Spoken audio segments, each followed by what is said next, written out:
Hope we can start now. I think Dr. Srija is having some technical error there. Is it audible now? Can anyone respond? Yes. Yes. Yes. Okay. So actually, we are today starting with one of the dreams of Krishnakumarji.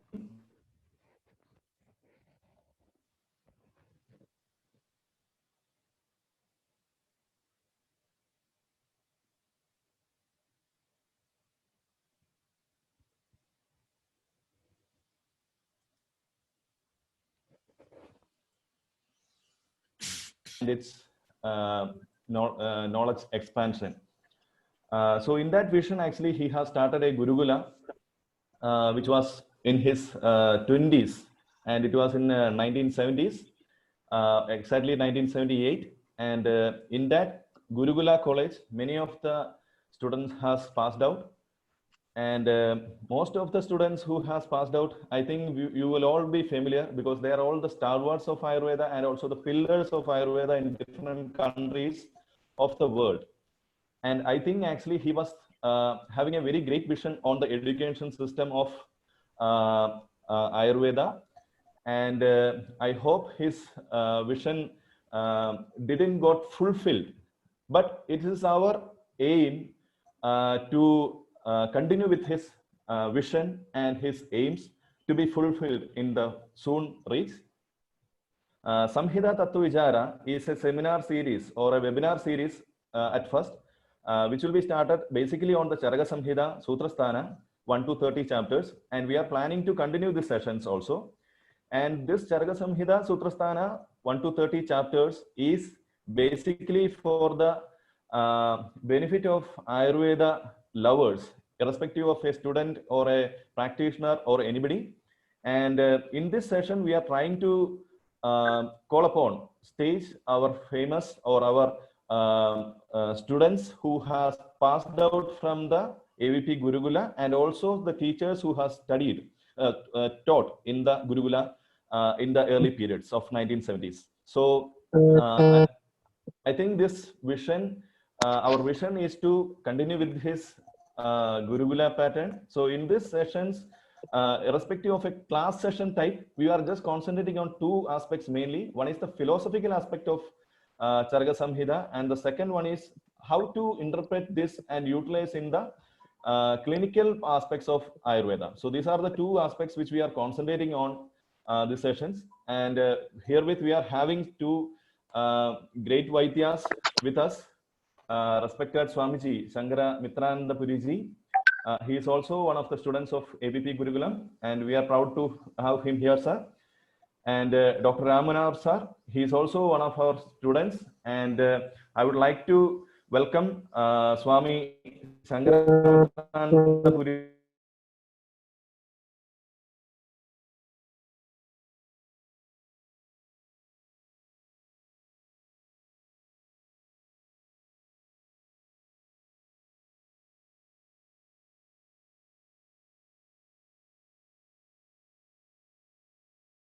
of Kerala in 1991 in Kaya Chikitsa. He joined Amrita School of Ayurveda in 2004. Presently, he is professor in the Department of Kaya Chikitsa and principal since May 1, 2019, and the medical director of Amrita School of Ayurveda, Vallikava. Swami Shankara Mitrananda Puri takes active participation in various missionary activities initiated by Mata Amritanandamayi Mutt and has been given charge of Madurai Brahmasthanam. He has traveled to many foreign countries to promote Ayurveda and Indian philosophy. He has conducted many workshops and seminars in various important Ayurvedic topics. He is a teacher, physician, and scholar in Indian philosophy. We welcome you to the program, sir. Can I speak now? Yes, sir, please, sir. Om Avidyanamantastimiramihirudvipanagari Jaganam Chaitanyastavakamakarandassutijarim Daridranam Chintamani Gunanika Janmajaladho Magnanam Damshra Musipavasya Bhavati Hidipajjala Dhirdivasakarani Rajanavidhi Sudhasote Sandro Palanjanalaveda Sukhi Rambho Vistalinunhitokitya Karanam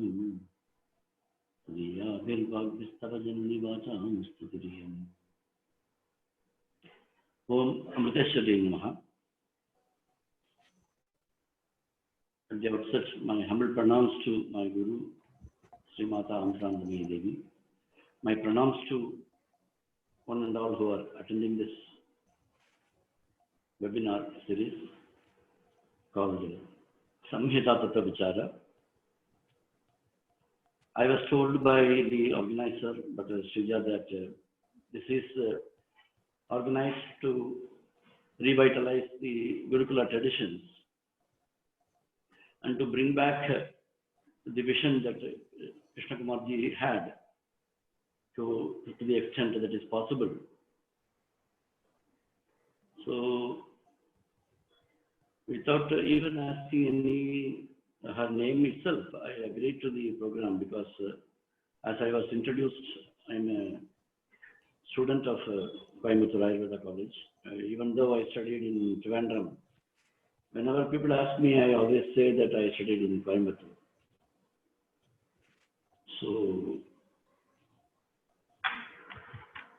So I'm happy that these kinds of efforts are being continued. When Krishnakumarji was there, he was very active with conducting many 1 week programs or 10 days programs. A few of which I have also attended. He has also visited our college. So I am filled with his memories at this moment. He has been constantly inspiring people. The purpose of education itself is inspiration. It's not simply learning gathering some information from PowerPoints or some other methods. So Mukhamukham or Mukhaprasada it is called. We are believers of learning it from our gurus. Upanishad also means that sitting near our guru and learning the truth, searching for truth. So that is the best method that is possible, because it is not only makes you gather information, but understand the personality itself. Understand your guru and being near him, observing him, how he behaves, how he speaks in different situations, how he takes decisions, how he is helpful to others. No. Sadgurus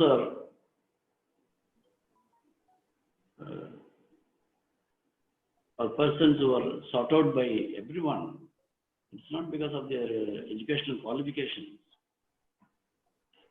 But persons like Amma, they are all Pararadhana Panditas who are experts in serving others and helping others. So that aspect cannot be learned by simply learning some information from any means, like search in Google or some other application, or by online classes alone. To a certain extent it is possible, but it has become the compulsion of the time now due to the present situations that is also serving many seekers of knowledge. In Ashtanga Hridaya it is told that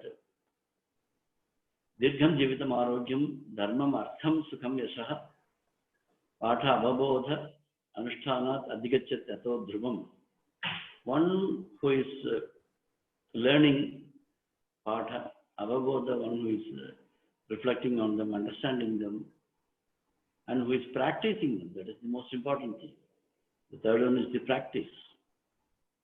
It's not simply enough that if you know many things, but an ounce has to be practiced. Tons of knowledge is not enough. If an ounce is practiced, that ounce is going to give you the benefits. So the same is told in many ways in Hindu scriptures. Shruti, Yukti, Anubhava, Shravana, Manana, Nididhyasana are all similar things. There are three ways of learning. One is Shabda Vichara, just going through the text, by hearting them,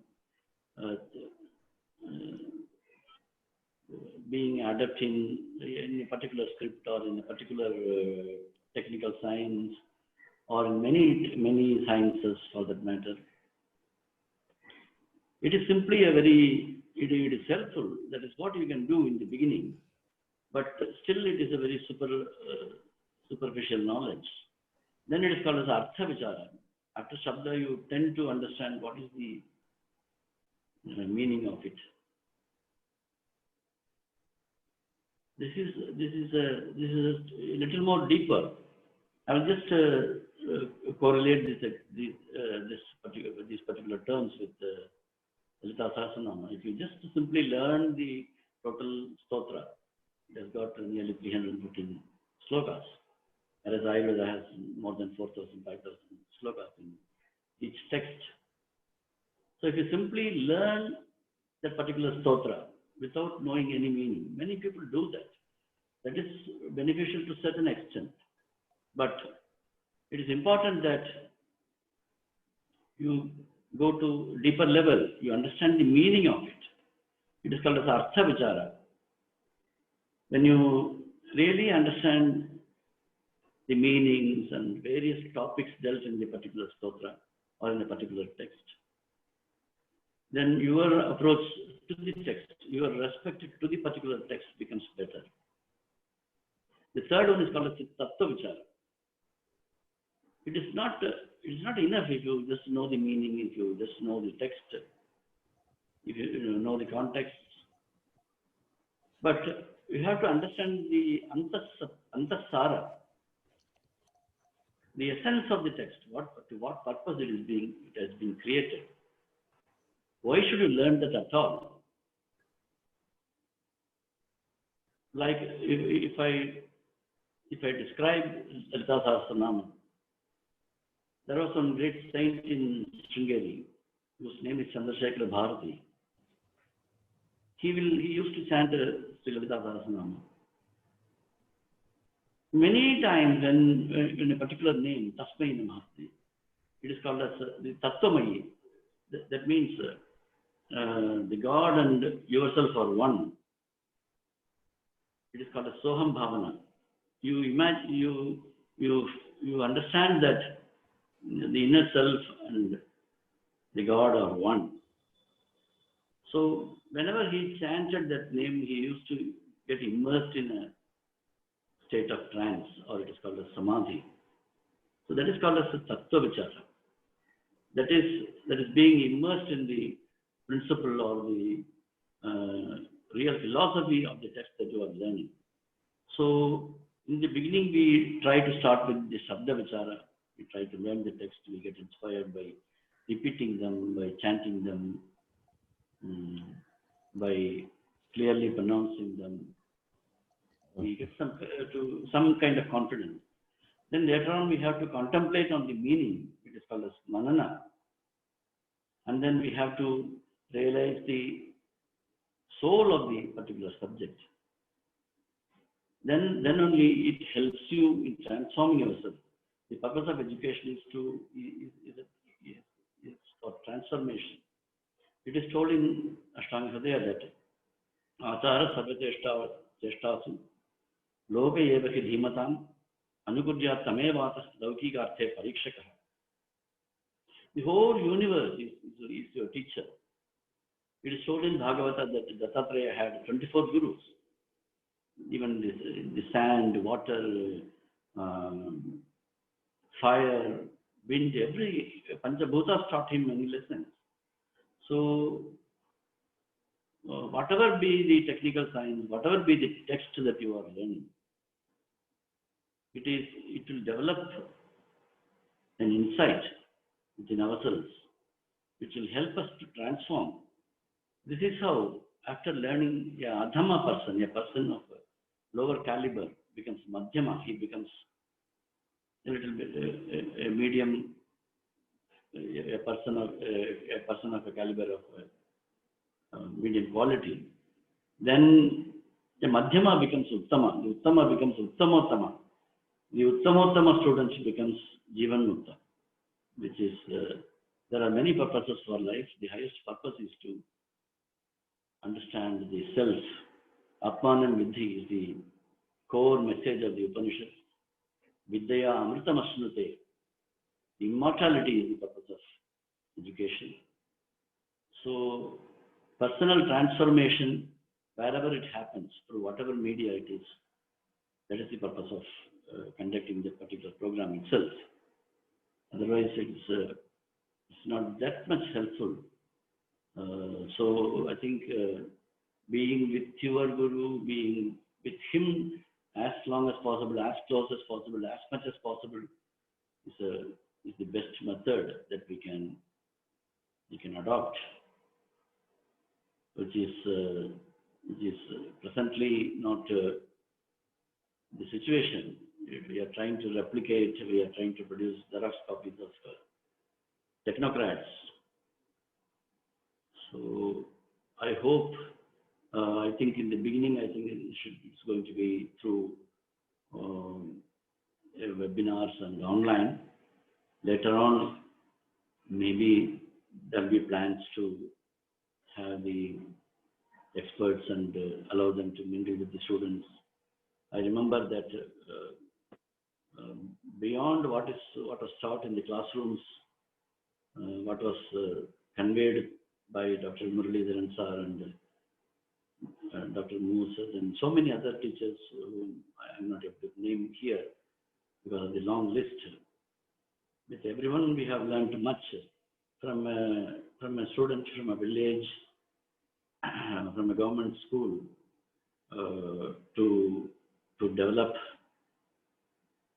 to transform myself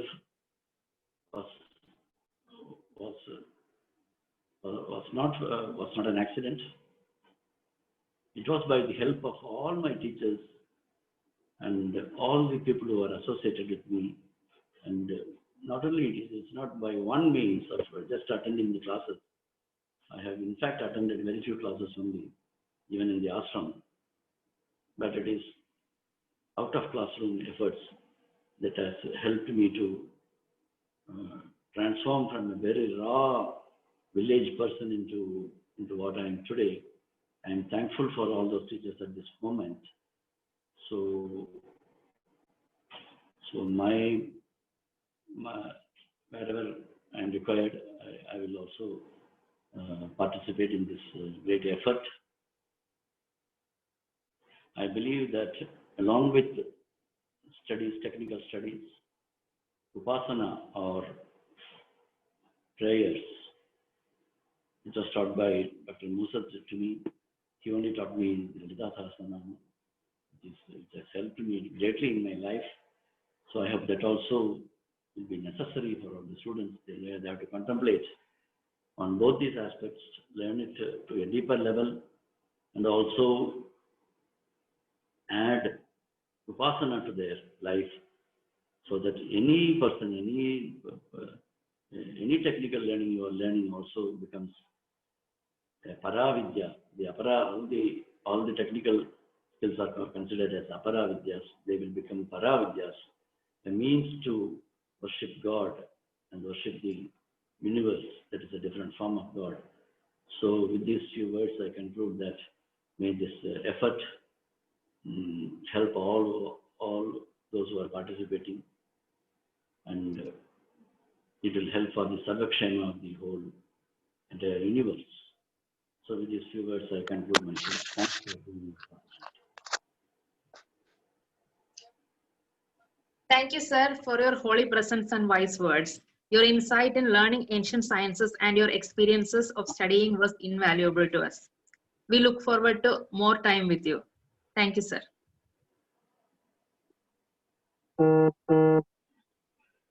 We are beginning our Gurukula Adhyayana with Ram Manohar sir today. Dr. P. Ram Manohar is the Research Director of Amrita School of Ayurveda and member of Scientific Advisory Committee, National Institute of Ayurveda, Ministry of Ayush. He received BAMS degree from Bharatiyar University, Coimbatore in 1991 and MD from Rajiv Gandhi University of Health Sciences, Bengaluru in 2001. He has been contributing in the field of Ayurvedic research since the last 24 years. He has, to his credit, more than 60 publications with research papers published in the SCI research journals, as well as contributions in other journals and chapters of books. Dr. Ram Manohar was honored with the Ayurveda Marga Pravartaka Award by the L. Mahadevans Ayurveda Foundation in 2014 and Vaidya Sundarlal Joshi Smriti Sodha Puraskara by the Maha Gujarat Medical Society in 2015. In 2016, Poondotam Ayurvedashram bestowed the Bharadwaja Puraskaram Award to him for contributions to research in Ayurveda. These were few of the many feathers that adorns his crown. He is beginning today with Dirghanjeevitiyam Adhyayam. We welcome you to the program, sir.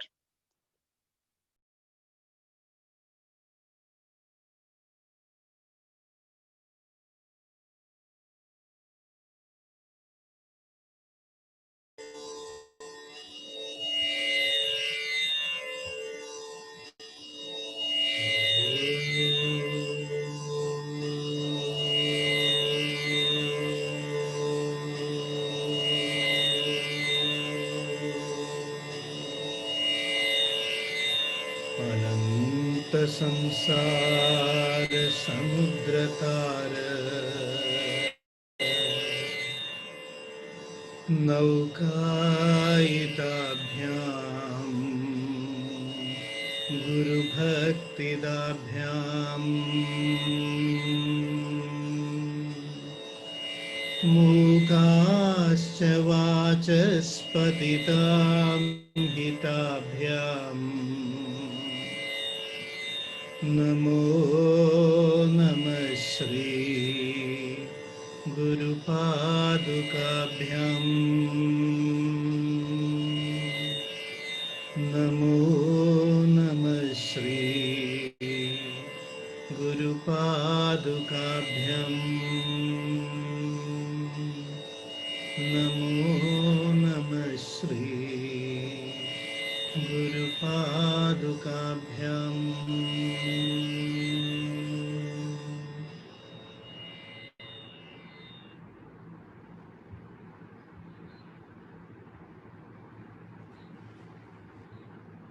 Namaste.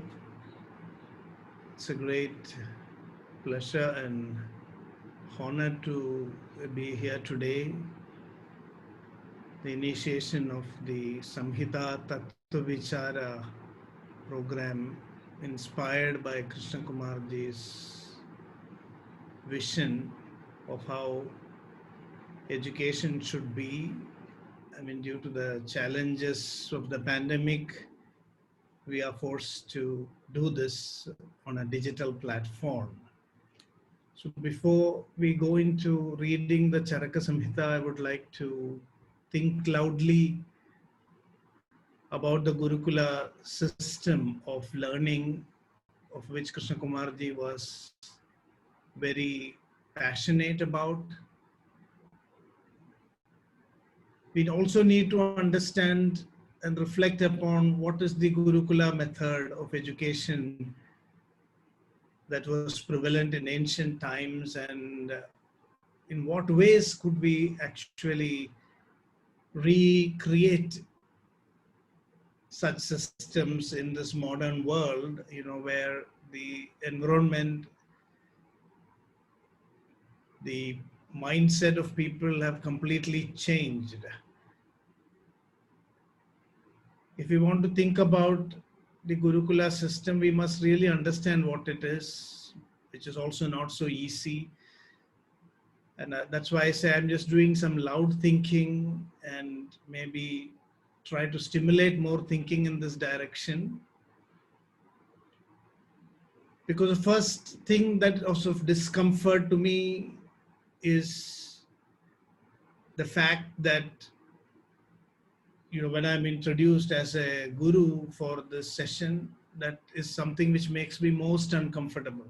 I'm excited to be able to read with all of you some passages in the Charaka Samhita, because it is a topic which is very dear to my heart. But to pose myself as a guru and part of a Gurukula system, actually creates a lot of discomfort. It forces a lot of self-introspection. And my feeling is that, you know, Gurukulas are not actually created. They are just, this happens spontaneously.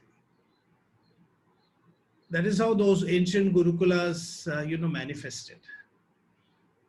It is there was no CCIM at this time. There was no board. There was no, you know, conditions to be fulfilled. The only condition that is to be fulfilled for a Gurukula to be established is the presence of a Guru. The presence of a Guru who is the source, who becomes a channel, you know, to manifest the deepest knowledge of a particular branch of learning. So the Gurukula happens. It is not something which is created. And the fact that Gurukulas are not manifesting is that we are not creating the conditions for this to happen. And I think that is what made Krishnakumarji's experiment really unique. I mean, he was quite passionate about this transformation happening. And transformation is not something that can be forced. It happens slowly. I mean, it is like a flower blossoming or an egg hatching. It is that transformation of human personality which takes time, which happens from inside. And when a person achieves that complete transformation and is elevated to this state of a Guru, then the Gurukula will definitely happen around him or her. So this is the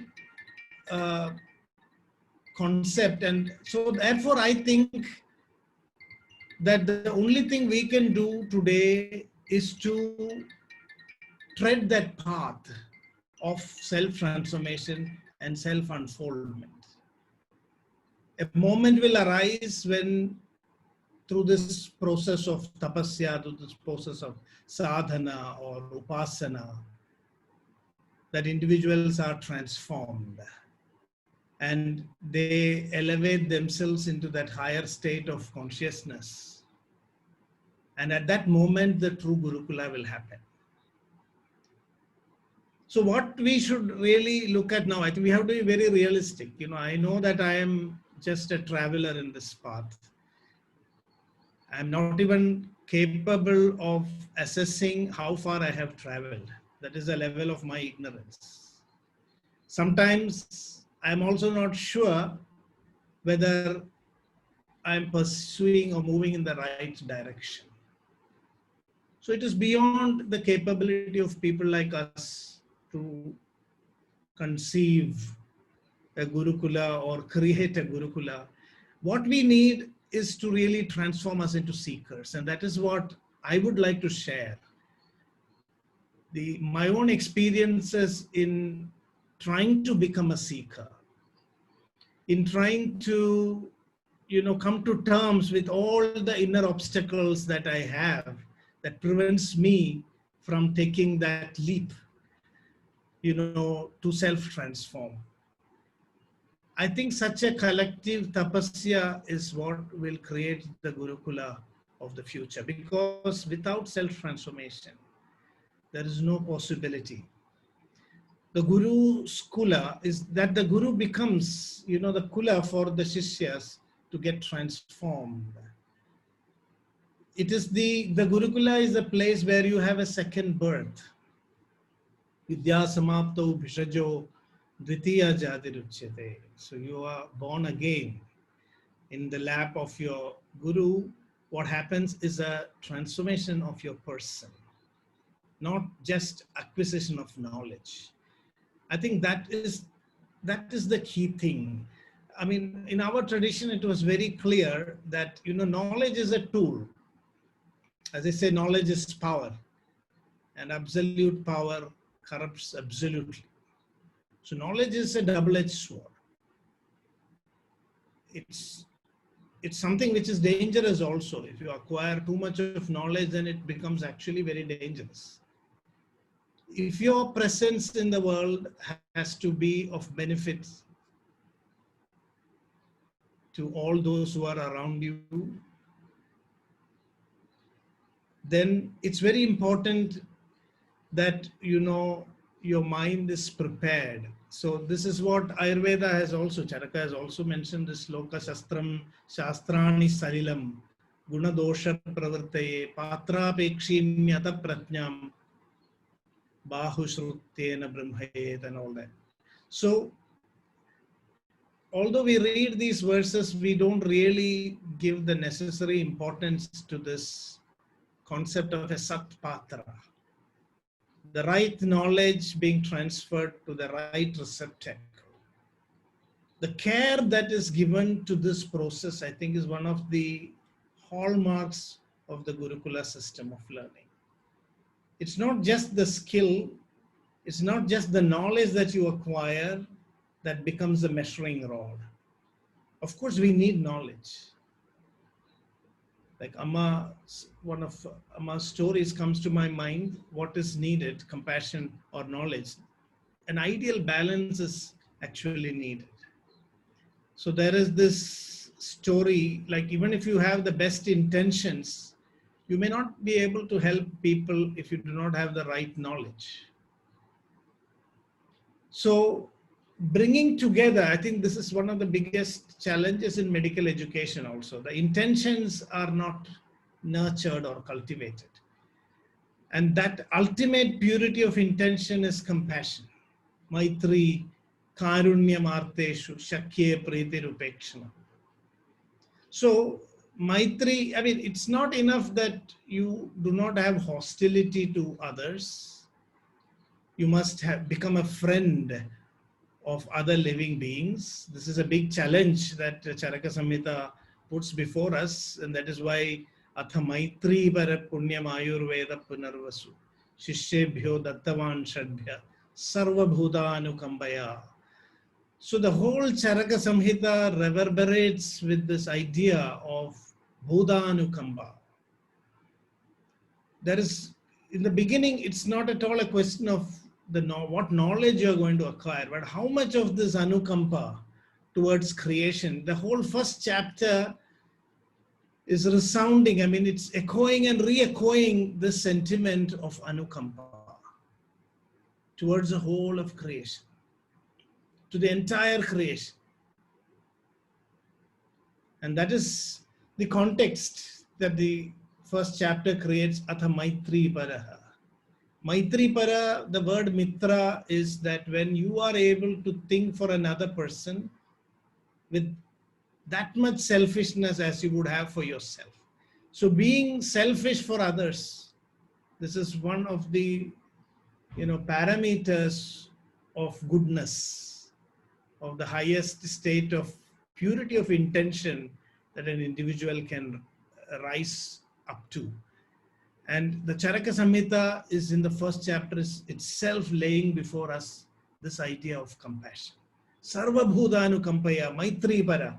So it's not a feeling of friendship to just your fellow human beings or just to the people who are within, your own idea of your identity.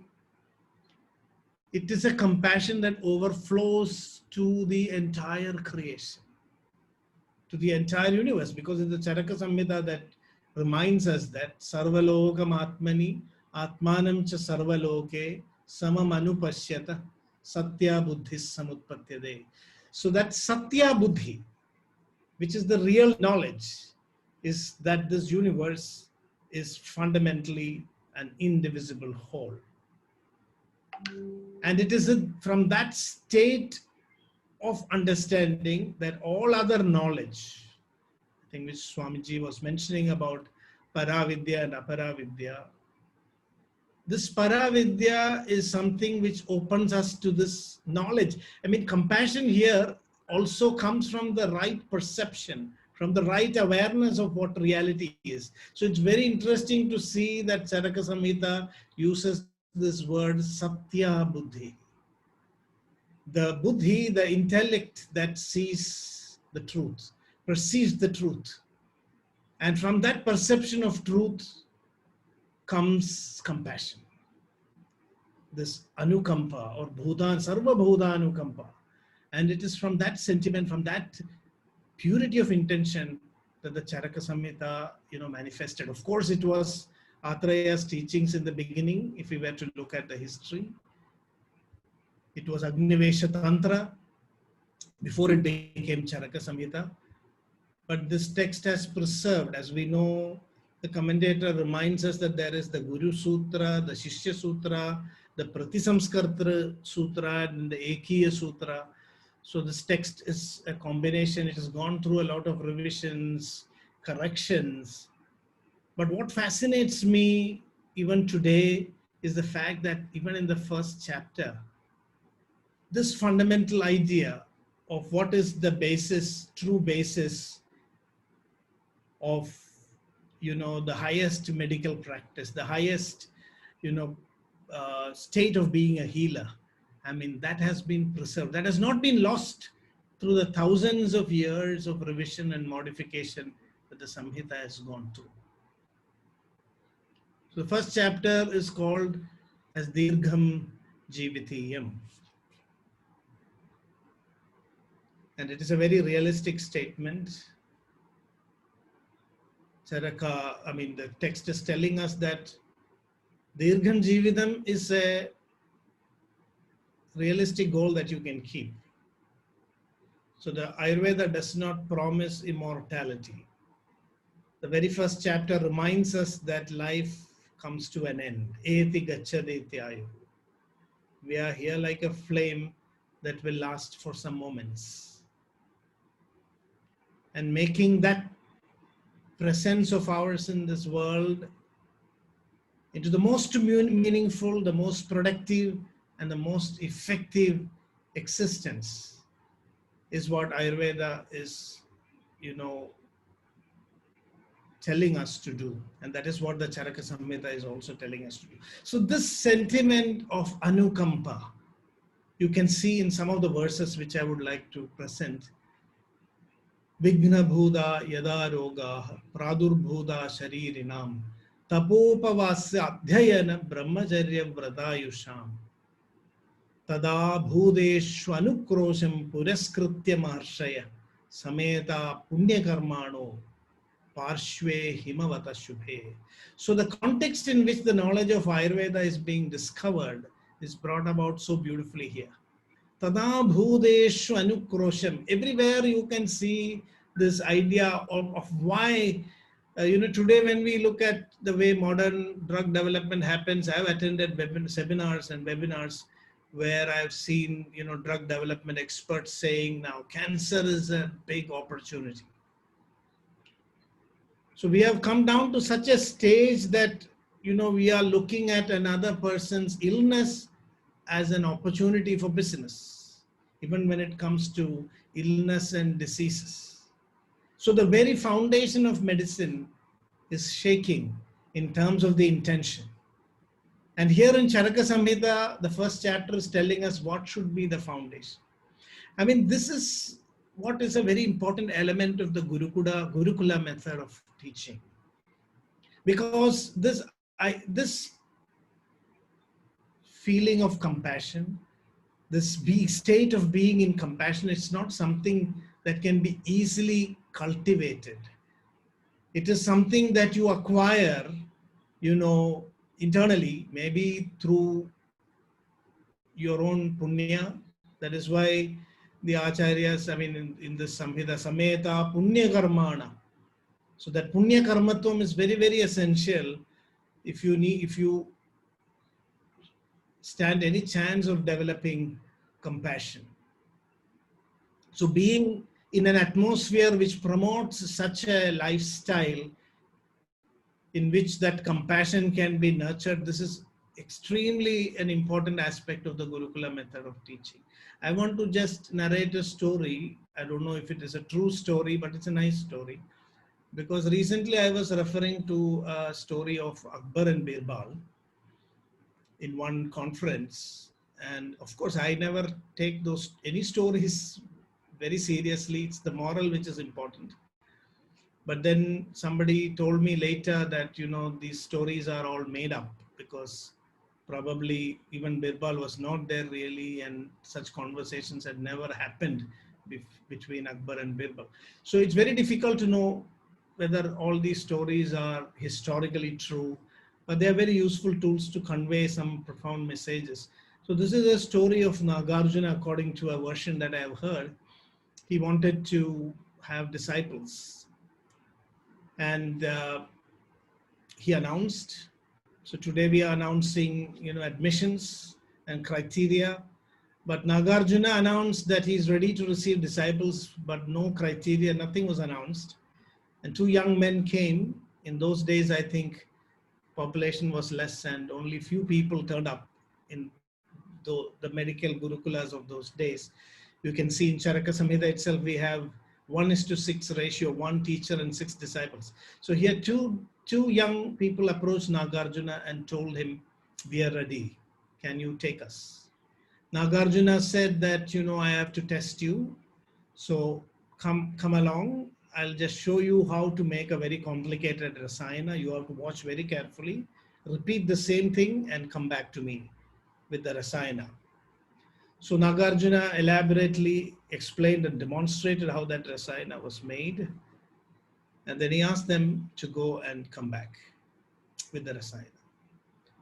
So both of them came back, and Nagarjuna was surprised to see that one person came with the rasayana, the other person came empty-handed. So Nagarjuna took that rasayana and then tasted it and said, yes, you are very observant. You have really picked up the skills. This is a very good rasayana that you have made.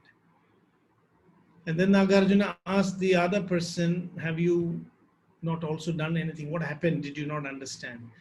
And the other person said, the moment I walked out of your home, I saw a very old person. He was, struggling, suffering, and asking for help. And I just couldn't ignore him. So I had to take care of his needs. And by the time I made sure that he was comfortable, I had no further time to do the rasayana. So I thought I'll come and tell you that I failed. So Nagarjuna asked the other person, what happened? Did you not see this old person also? So the other disciple said, yes, of course, I saw him. But I wanted to follow. You are my guru. I already accepted you as my guru. And my obedience is to just follow what you said. So since you had asked me to make the medicine, I thought that is the guru's words and I have to follow it to the letter. So I ignored that old person and I made the rasayana and came back. And Nagarjuna thought for a little while, and then he turned to that person who did not come with the rasayana and he told him, you are selected. He told the other young man, yes, you have the skills to make good medicines, but you do not have the skill to become a Vaidya. This person here has a skill which I don't know how to teach. I can teach the methods of making medicine. I can teach the methods of diagnosis, but I do not know how to teach compassion. He has a skill that is not easy to teach. So if I teach him the skills of the medical science, it will be more beneficial to the world. And so Nagarjuna chooses the other person. So this is conveying a very profound message of the transformation that a Vaidya has to undergo, when he studies. I think this is one of the key elements that, is completely lost in the modern method of education. We create a moment to happen. Everything happens spontaneously. All the structuring of the syllabus, the hours, this is actually interfering with this unfolding, a deeper inner unfolding of the student. I'm not saying that we should avoid all those things, but within that, we should also bring in this flexibility, these elements of how an individual can self-transform into a state of being compassionate, which we see in the beginning of the Charaka Samhita. Tata Maitri Bara Punyam, Stada Bhudeshvanukrosham, Puraskritya Maharshaya. So this is why the first 4 chapters of Charaka Samhita is called as the Bheshaja Chatushka. I don't know if all of you are aware that the chapters in the Sutra Sthana of Charaka Samhita are classified into 7 Chatushkas, and then at the end there are 2 Sangraha Adhyayas. And each of these Chatushkas, this is a very unique way in which the Sutra Sthana of Charaka has been organized. And right from the beginning, I was very surprised when I found that the first chapter was Bheshaja Chatushka and the second one is actually Swastha Chatushka. So very early as a student, I used to ask, why is it that the first 4 chapters became Bheshaja Chatushka? Why not Swastha Chatushka? Should we not be talking about what is health, what is a healthy way of life, rather than start with medicine? So because we know today one of the biggest challenges, we should not medicalize everything. Medical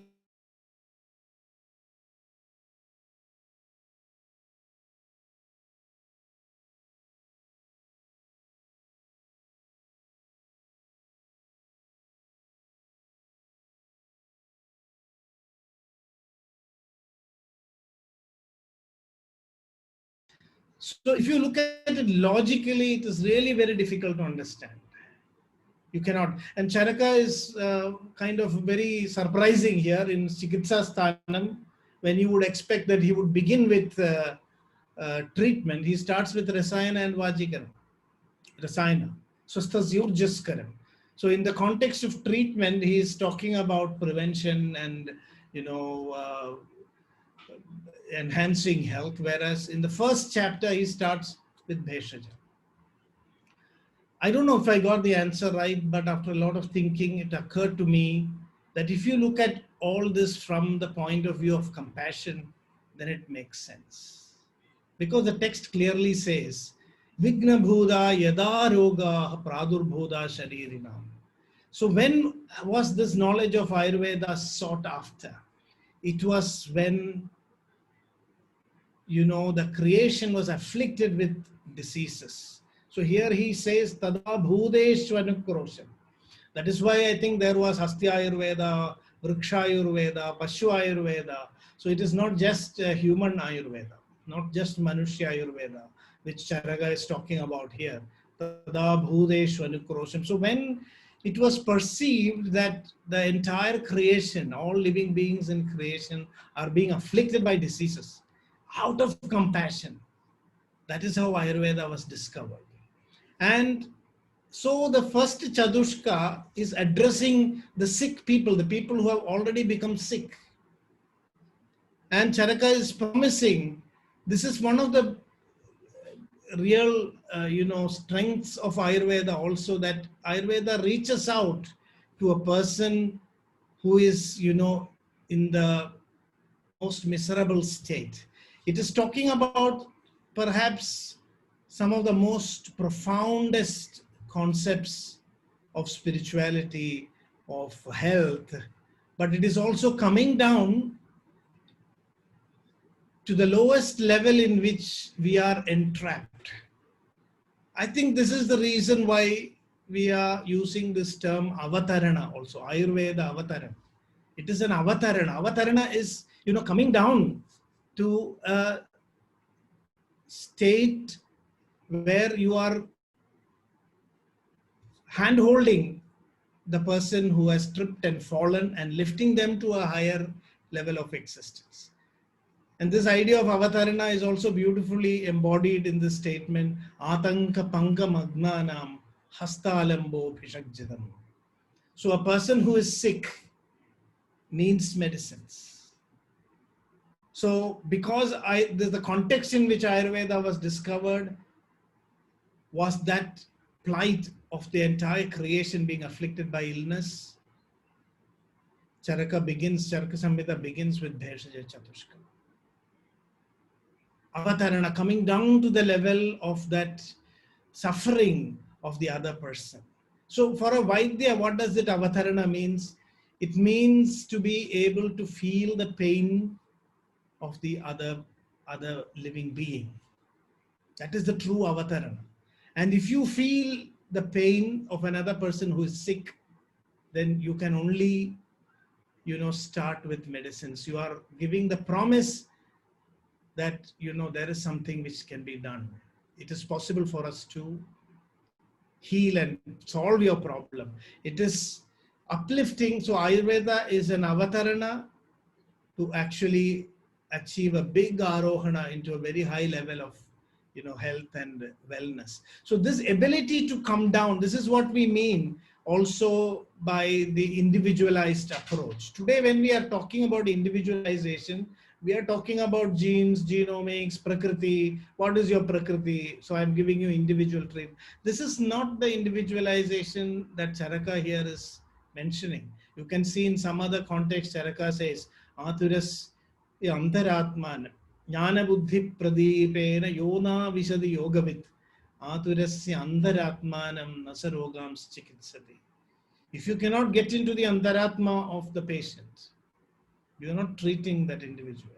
You're just managing, you're just doing something. There is no healing at all. Because who is the subject of Ayurveda? The subject of Ayurveda is the karma purusha, the rashi purusha.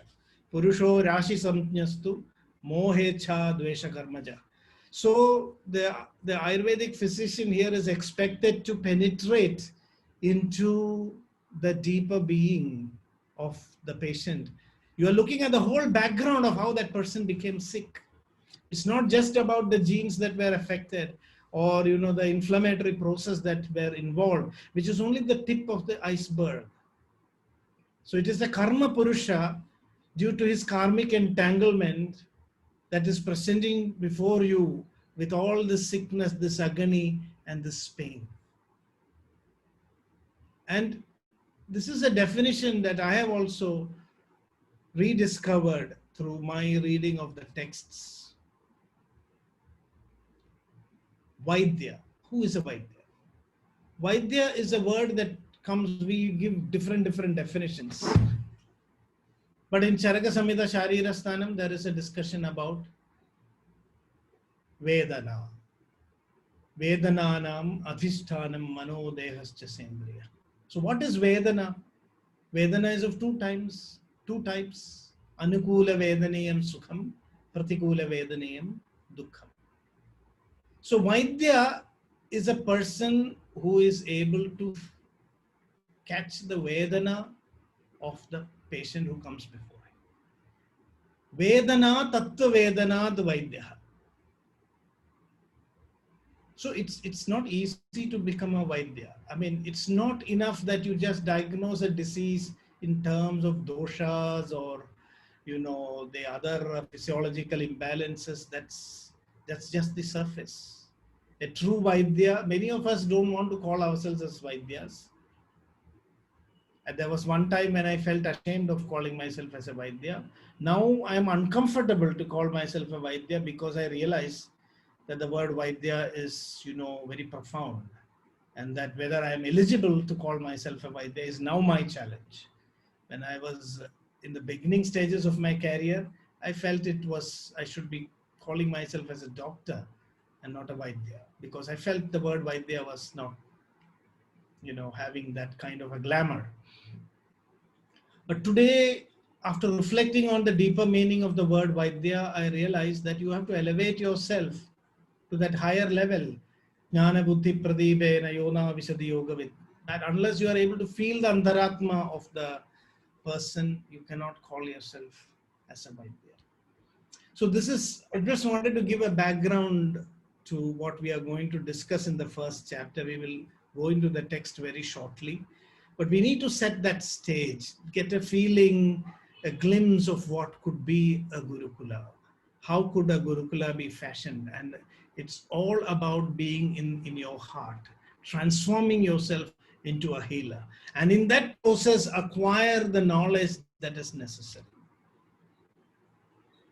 So the knowledge is the, what comes while the process is fundamentally a process of transformation.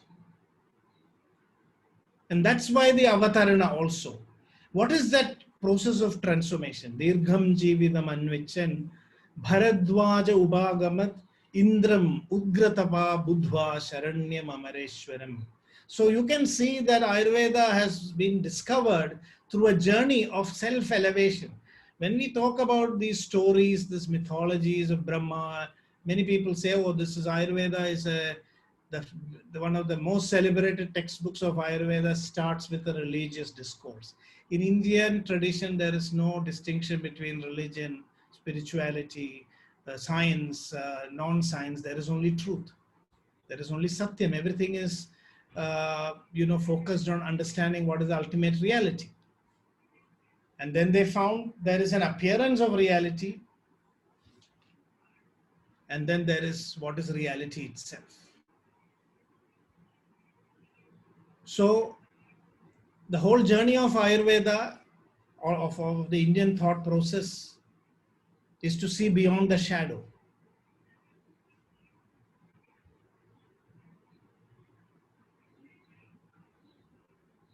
Yes, there's a very good observation.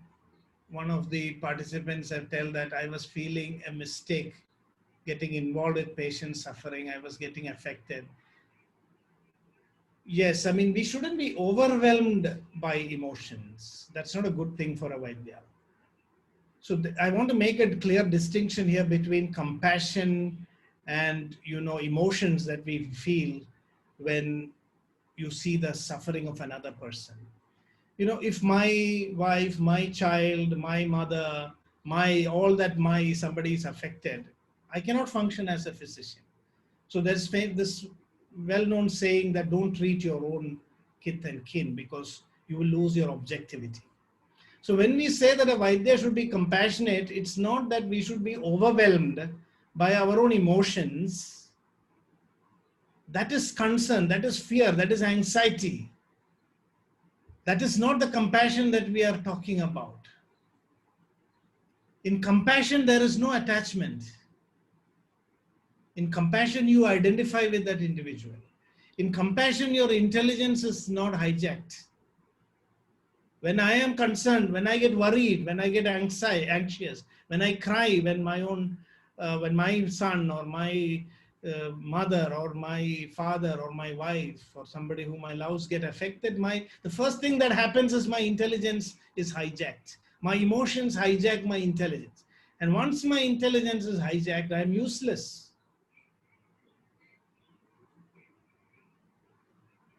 One moment is enough, of an emotional hijacking that happens. Your intelligence is lost and then you're destroyed. You may not be able to retrace back those steps because of that moment. So when you say compassion, it doesn't mean that you are getting anxious about your patients, you're worrying, so the only thing you have to understand is whether if it is really compassion, then your intelligence and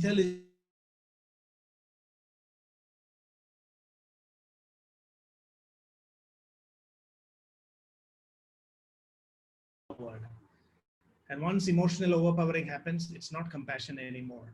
So in compassion, you maintain the calm, the poise, your thinking is not affected. So a compassionate person is able to really help another individual. And this is the difference between compassion and the other lowly emotions. So when we are sometimes attached to a patient or worried, it's also, most of the time an ego. I am a great physician, so I must succeed. When I succeed and when somebody gets cured because of my treatment, I get excited. I'm still falling prey to my own emotions, the raga, the rogas. Yes, somebody wanted to ask a question. Compassion itself wanted to ask a question. I saw that Karuna raised.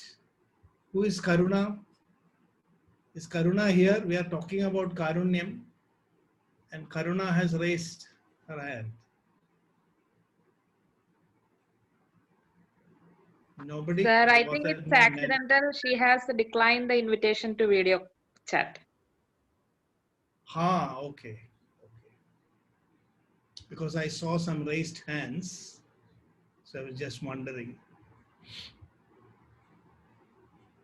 Sir, there is one question that somebody asked, that when Yeah. patient don't get relief, feel depressed and confidence loses, what to do at that time? This is all, it's easy to say. I'm also victim to all these things. Karuna is again raising her hand. I would really like to see who is Karuna. No. Karuna is hiding. Yeah. No, that is why Charaka has clearly told, no, Vaidya Vrittis Chaturvidha. Maitri Karunya Marteshu Shakye Preti Rupekshanam. Prakristeshu Bhuteshu Vaidya Vrittis Chaturvidha. So, Prakristeshu Bhuteshu Upekshanam. See, the problem is we think that we are doing it. As Ramakrishna Paramahamsa used to say, God smiles on two occasions. Once when the Vaidya says that I have healed, and another time when people divide land and say, this is mine, this is yours. So it is because of our preoccupation with the feeling that I am the doer, I am the Vaidya. The real Vaidya is only a facilitator, is a Pranapisara. Yes, I thought this can be informal. It could be also interactive. But if we make it totally interactive, we may not discuss the text at all. So I would suggest that I will spend the next 1 hour reading the first chapter, selected portions. And after that hour, we could probably have a little bit of interaction, because interaction is also very important. I'm feeling very strange that, I'm looking at a screen and just talking. This is one of the biggest problems with this webinar era. Not able to see who is there in front of you, and when you want to construct a Gurukula, this is the worst way to do it, frankly. Namaste. Namaste, Vasudeji. I can see Dr. Lakshmi, Dr. Rishikesh. It's nice to see some faces. Yes. So anyway, since a few questions were, asked, I will just answer that and then go on to reading our text. So one was that what do we do when we feel depressed and confidence loses? What is that? That's why Charaka says, Shakye Pritihi. Be enthusiastic about a patient in whom you can do something. Upekshanam prakritisteshu bhuteshu. And just accept when you cannot do anything. Because you are not truly really the healer. You are a facilitator. Things are happening, beyond. You are part of a much larger cosmic process. And don't take the whole world on your shoulders. That's impossible. So there is that point of humility from which an Ayurvedic physician is functioning. He knows his limits. He knows that he is a facilitator. And being in that space of facilitation is what really makes a true healer. So, if you look at the placebo, I have realized long back that placebo is the real medicine. That word placebo is the problem. Some of these new words, they are so loaded with certain implications and intentions that if you say Ayurvedic medicine is all, because I was criticized sometime when I said Ayurveda, according to Ayurveda, placebo is the best medicine, and people were shocked. What do you mean? So I said the problem is with the word placebo, it's not with Ayurveda. When I see in Ayurveda, what we have said is that if your mind is awakening that healing response in the mind of the patient is the first step in healing. Manaso arthanukulyadhi tushtirurja balodaya. This is mentioned by Charaka itself. It's in another chapter. So since this is the first day, I thought the first half hour or so I will do a scoping review of the Charaka Samhita. But the theme is compassion, because that's very foundational in the first chapter. And then we will go deeper into what is the content in the first chapter. So manasaha arthanukulya dhitushtirurja balodaya. So here is some of the earliest references. I don't think that Ayurvedic ideas of bala and all that should be equated to immune system, because immunity as we understand today is just the puppet show that we see. I mean, we don't know who holds the strings. The real puppeteers who are behind the immune system has not been studied by modern medicine. And Ayurveda has not really looked into the puppet show which is happening, all this adaptive immunity, innate immunity, the complement system. This is happening like a puppet show. And modern medicine has described that in quite good detail. But behind these puppets are the strings and the people who hold the strings. And Ayurveda has discussed only about that. And one of the biggest, controllers of our immune functioning is our own mind. So manasaha arthanukulya dhitushti urja balodaya. Balodaya means you get that strength, that your immunity awakens as your mind becomes calm and established in itself. And this in modern medicine they have called as placebo. That is not my problem. And they gave it a certain meaning that it's something which shouldn't happen. That's what I learned when I started doing research, that placebo is something which shouldn't happen. So we put placebo as one group and we say, oh, this is a placebo effect. Once when I was in an integrative medicine conference, IRCIMH conference, I think it was in Portland, I heard a very famous psychiatrist, I forget his name, who his title of his talk was Placebo as an Ethical Alternative. And he made some simple observations. And he said, so that was a time, it was a moment of revelation. For the first time I found somebody was trying to really explain what I was struggling to, understand all those days.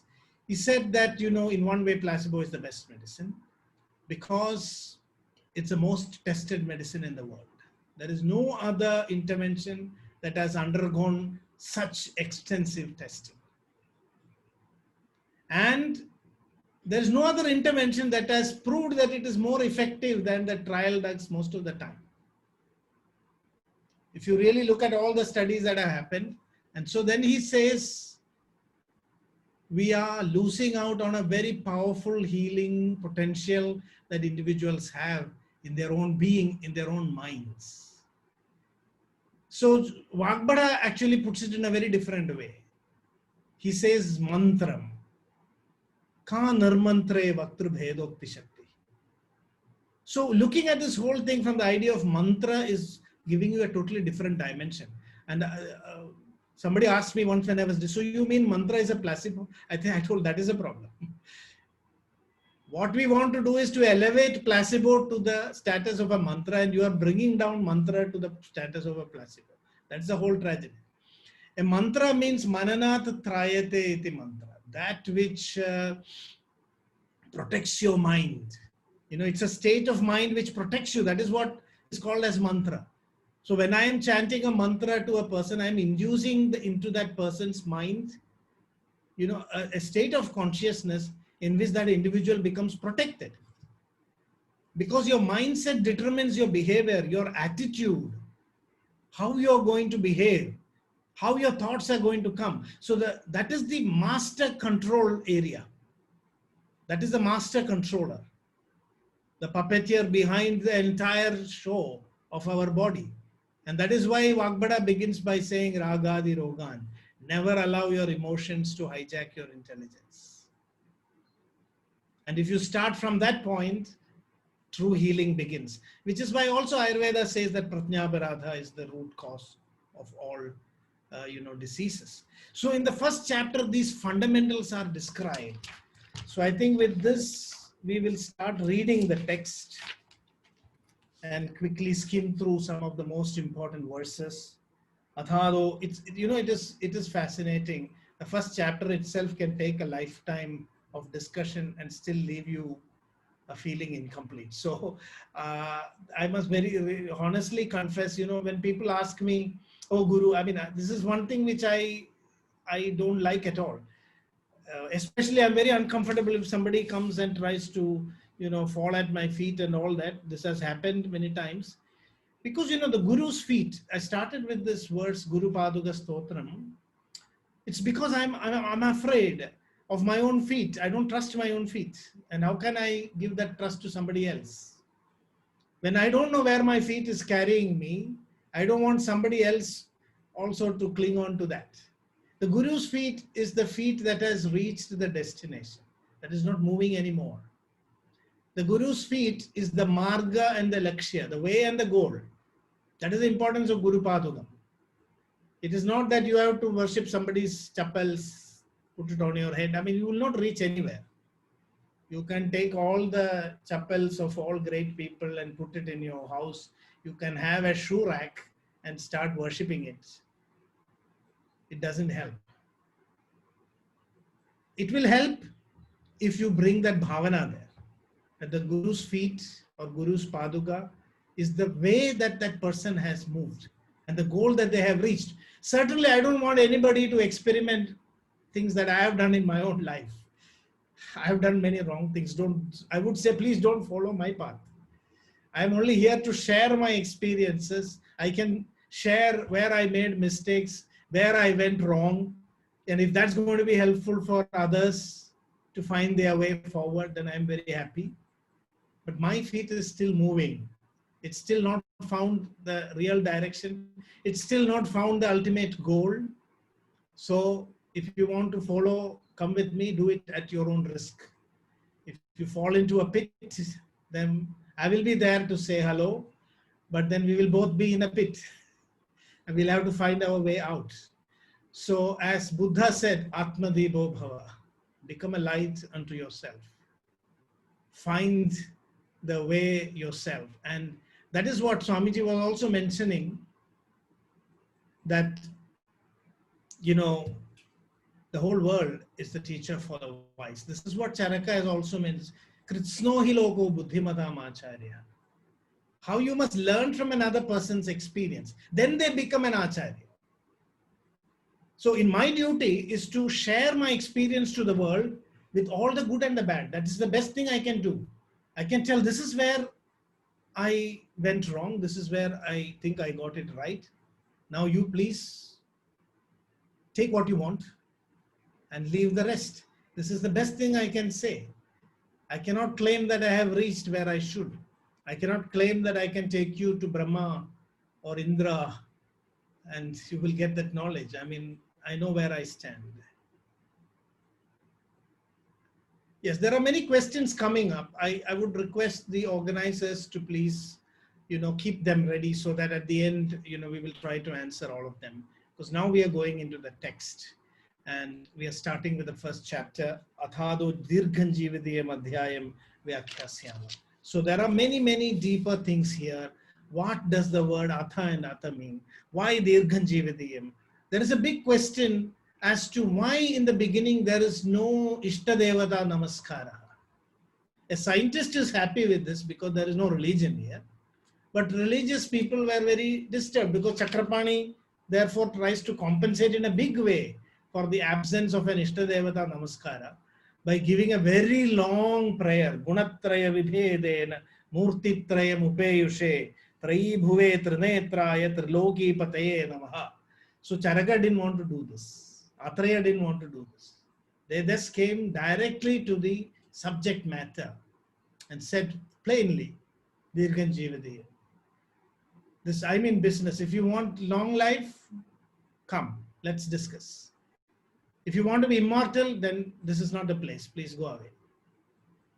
So what do we mean by Vighna? So Ishtadevata Namaskara is for Vighna Vinashana. What is the Vighna here? We all think that we go to Ganesha and break a coconut and everything will happen. I can tell you that's only the beginning. I mean, a lot more things have to happen. A lot of coconuts have to break in your own mind before you can reach your goal. If the coconut only breaks outside, then your Vighna is not going to disappear. The biggest Vighna is you yourself. So Ganesha is actually trying to destroy the obstacles in our...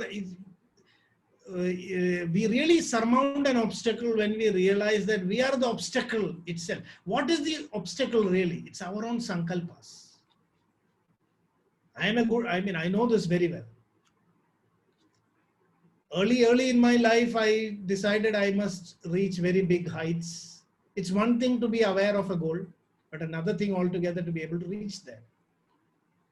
I know what is a Vighna. Vighna is my own sankalpa.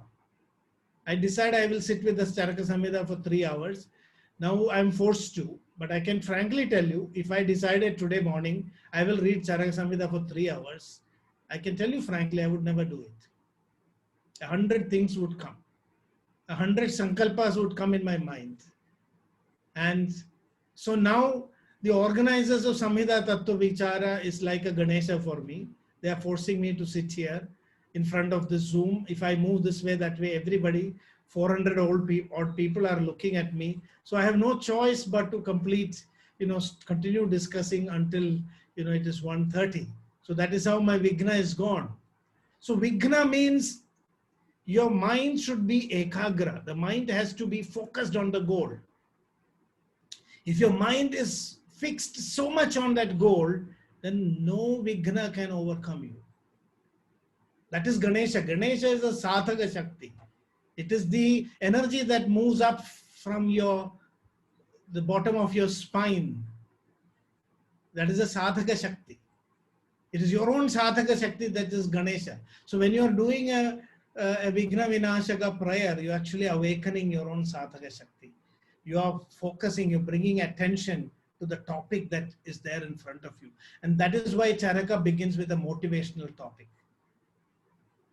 Charaka says the biggest Vighna Haratvam is by telling what is the purpose itself. Because Prayojanam Anuddishya na mudho vipravartade. Even a fool does not act without some purpose in mind. So purposefulness is what brings one-pointed attention. So how much you really want a long life? When you are taking that extra peg, that is the time you must ask this question. When you are eating that McDonald's burger, you want one more. That is the point you have to ask whether you want Dirghan Jivadiyam or not. That is the point which will tell you very clearly whether you really want to achieve Dirghan Jivadiyam or not. This is the dilemma before which the Charaka Samhita brings us. So Charaka says you can pray Gunatraya Vidhedena Trayi. So he gives a very nice, Upasana mantra.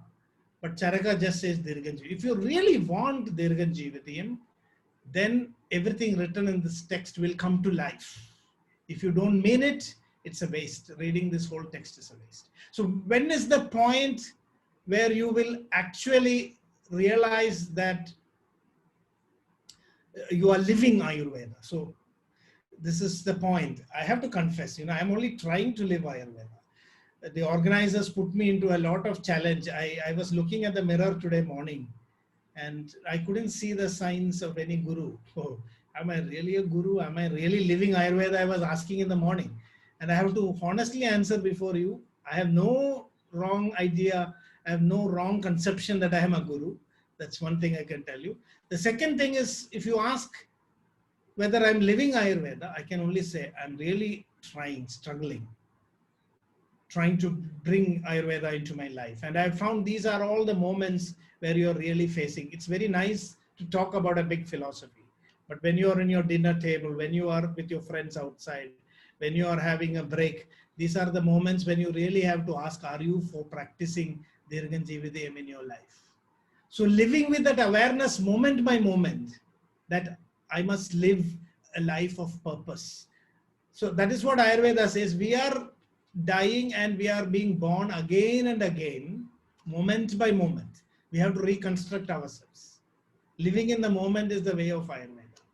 So what happens is we go through a big philosophical, journey in a discourse, and the effect lasts for maybe a few minutes. It's like the immunity of COVID-19.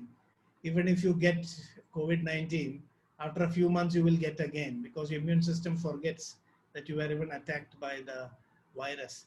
So we may listen to very profound discussions on Dirghan Jivadiyam, but it may not have any impact on your mind when it comes to actually living it. So this is the importance of this name itself. that Ashtakshara. So there are many ways in which Acharya says why this is itself a Mangalacharanam. The chapter name itself is a Mangalacharanam because it gives attention to what is it that you're going to get out of this Samhita. And that's the promise. If you are really, you have to be interested in Dirgha Jivatiyam. If you are really interested in getting Dirgha Jivatiyam, and if you follow the advice that is there in Charaka Samhita, you will definitely obtain Dirgha Jivatiyam. You will get a long life. You will get health span. This is the promise that the text gives you at the very beginning itself. It is bringing in that focus. This is what Vagbhada later beautifully explained. Ayu kamaya manena dharmartha sukha sadhanam ayurvedopadesheshu vidheya paramadana. So he says, if you are desirous. So see, this is the beauty. When you read Charaka, I always felt you must also read Vagbhada, because that reflects how Vagbhada understood Charaka. Many people say that when Vagbhada wrote Charaka, we can give up. When Ashtanga Hridayam, we should give up Charaka Samhita. That is the wrong thing. That is the wrong understanding. Vagbhada gives you more depth of understanding. Vagbhada has just put before us the insights he gained from Charaka Samhita. If Charaka Samhita is not there, there is no Vagbhada. So the Dirgha Jivatiyam becomes a very nice narration in Ashtanga Hridayam. Ayu kamaya manena. You have to be an Ayush Kamaha. That is an inspiration from Charaka's Dirgha Jivatiyam. I can tell you, if we study Charaka deeply, we can all become Vagbhadas. We can reconstruct Charaka Samhita in many, many different ways. That is the power of the single sentence, Dirgha Jivatiyam. Dirgha Jivatiyam becomes Ayush Kamiya in Vagbhada. And now the whole thing comes to life. I am desirous of a long life. You must live with the feeling that you are put into a train and you are told that this train is going to crash eventually. And that the only way that you can get out before it crashes is to do something. You know, our life is like that. Our body is a sharira. We are put into a body that is going to crash. But we think it is going to exist forever. And we don't understand that the body is continuously reconstructing itself. So living a life moment by moment, that is the idea that this first verse itself gives us. And other thing, atha, there are many ways in which it has been described. Omkarascha atha sabdascha dvavivau brahmanapura kandam bhitva vinaryadau tenadau mangaligau smrtau. So there are many, many explanations. But atha here means, you know, all discourses happen when there is somebody who wants to share it and somebody who wants to receive it. It is a coming together of the provider of this knowledge, whom we call as a preceptor, the guru, and then the receiver. And unless there are some conditions that are fulfilled for both the yes, so there was a relevant question. So that Vagbhada very clearly mentions.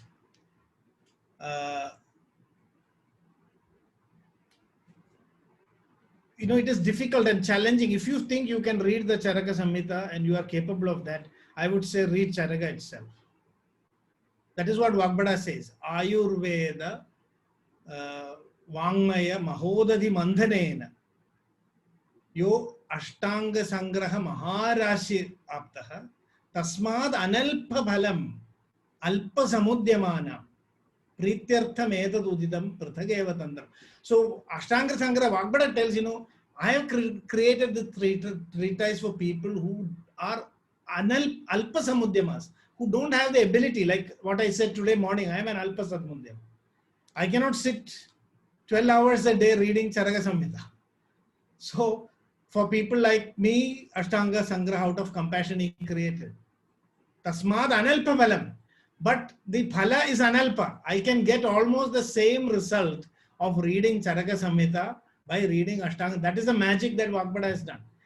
Vagbhada has not denied the relevance of, you know, Charaka or Sutra. He never denies that. He only says that you are incapable of reading that text.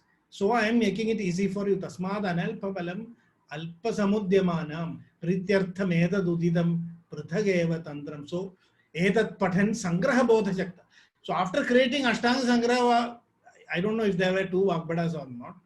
Maybe there was a conversation between Vagbhada 1 and Vagbhada 2. Vagbhada 1 said, After finishing Ashtanga Sangraha also, people are still of less capacity. I've made it more complicated for them. So he told Vagbhada to make something simpler. And then Vagbhada said, okay, the second Vagbhada may have created Ashtanga Hridaya. And he tells that also, Edat Padhan Sangraha Bodha Shakta. So Abhyasta Karma Vishaga Pragambya. So Edat Padhan, you read the Ashtanga Hridayam as the base, but Sangraha Bodha Shakta. Sangraha Bodha Shakta means the Sangraha of Charaka and Sushruta. You should be able to get the Bodha of the Charaka and Sushruta. Even when you read Ashtanga Hridayam, so it's good to go back. So for that question, I would say it's good to start with Ashtanga Hridayam, but don't lose the connection with the bigger Samhitas. The Charaka Samhita is very profound. It is coming from the source, and that Dirghan Jivitam is the source itself. So Atha Ataha. How good is the teacher? Now, this first chapter is putting a lot of difficulty for me because I have to introspect. I have been made to pose myself as an initiator of this whole discussion, which is very humbling and which has created an occasion for me. In the Bhagavata, there are three, dialogues. All knowledge is a dialogue between the seeker and the giver of knowledge. So it's very personal. The perceptions depend on who is receiving and who is teaching. There is no absolute objectivity in knowledge.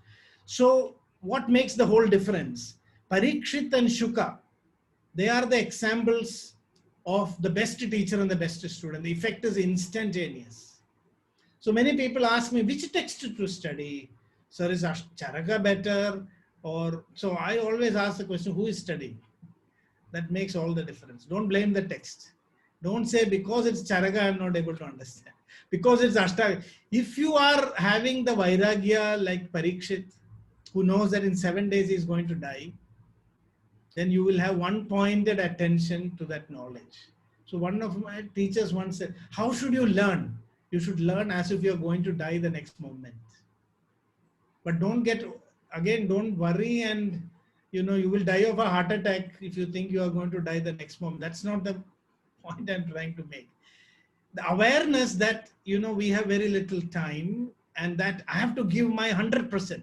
Charaka says, Kritakshanaha. How should a student be? Kritakshanaha. Create the moment to study. You have to make the time. Don't say that I don't have time to study Charaka. Today, that is what students say.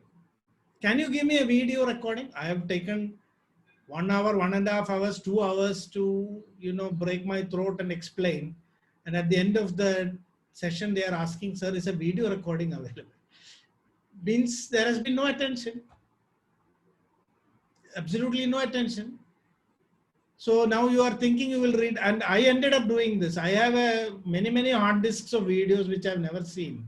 And I just tried to calculate and see whether I will be ever able to watch them, given my daily schedule. So I would say when you are having somebody live in front of you and speaking, please try to become a Kritakshana. Use that moment and learn as much as you can. Don't think that there will be a recording available afterwards. That is the Shraddha that is needed for you to be able to grasp the knowledge. So when that Shraddha is there, Atha, and the teacher should be somebody who is willing to give.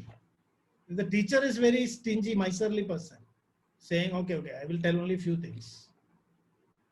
The teacher should be overflowing with a desire to inform. Then you can do magic. This is Gurukula. This is the Gurukula. Gurukulam is created. You don't have to go to a forest. You don't have to stop CCIM. You can create a Gurukula wherever you are. If there is somebody who is really seeking, and if you are a person who really wants to give, I'm telling you, you don't need to be the ultimate person who knows. But if that intention is there, Atha, you create the moment of a Gurukula. Atha, Dirghan Jividaya Madhyayam Vyakyasya. Means here is a seeker who is dying to get that knowledge, who is a Kritakshana, who doesn't want to look at recordings. Not come here to, collect video recordings or audio recordings and then daydream while the class is going on, saying that now I have to think about something else. I will watch the video later. No, that is not Athada. Athada is a complete surrender. Surrender from both sides. The teacher is also fully committed, saying, I'm giving you my full attention. There's nothing else for me in front of me at this moment. Either for the teacher nor the student. Which classroom today in any Ayurveda college is able to create this? Many people ask me, sir, CCIM, will it allow Gurukula? I told, can CCIM come to your class and say that you shouldn't have desire to learn? Can CCIM prevent a teacher from surrendering to the student or a student from surrendering to the teacher? Can any CCIM, come and object to this? So Gurukula is not happening because we don't want it to happen. We are not creating it. So wherever you are, that's what I would say. This is a change in attitude. If you understand the meaning of the word atha, therein lies the secret of how to bring back the Gurukula system of learning. And the Gurukula system of learning is not just learning from the teacher. Guru is not just a person. Guru is the light that dispels darkness. It is a universal presence. That is why the Bhagavata says, when our acharyas have told the whole world is your teacher, Gurukula is that which makes you a learner, that which makes you a lifelong learner. That is the Gurukula. When the student in you is awakened forever, then a Gurukula has been created. So, this is what Athada Dirganjividya, with the right purpose, with the right intention, the student has come. The teacher is there to surrender. The topic is right. The moment is right. And then that magic happens. That light of knowledge just erupts and it dispels the darkness. It is those intimate moments of deep knowledge that the Charaka Samhita is beckoning us to create by bringing this attitude. That is why I didn't want to simply read the text. It's very easy to just go read the text and give the meaning. It is that spirit of knowing that we have to awaken. And once that is awakened, then things happen. In management say, don't try to motivate people. You will be losing your whole energy by recruiting people who need motivation. Recruit people who are motivated already. Then your job is easier. You just have to give instructions. So half of the time we spend is for enchanting, for motivating, for inspiring. If every day you have to give an inspirational speech, then it means you are having students who are of a very low order. You have to do a big, philosophical speech. Otherwise the students get depressed. It means there is no basic inspiration. You should be bubbling with energy. The student is somebody who's curious, open, questioning.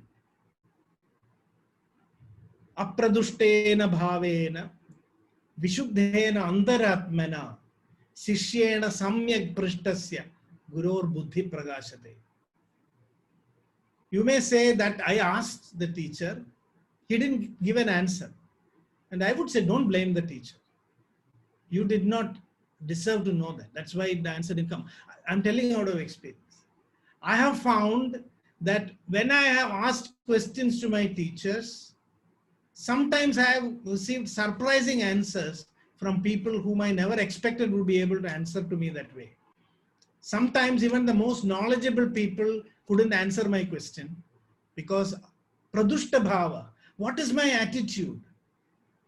Am I really surrendering before knowledge? Do I really want to know? Am I a satyakama? Am I desiring for truth? So the questioning comes, this is the beauty of the Charaka Samhita also.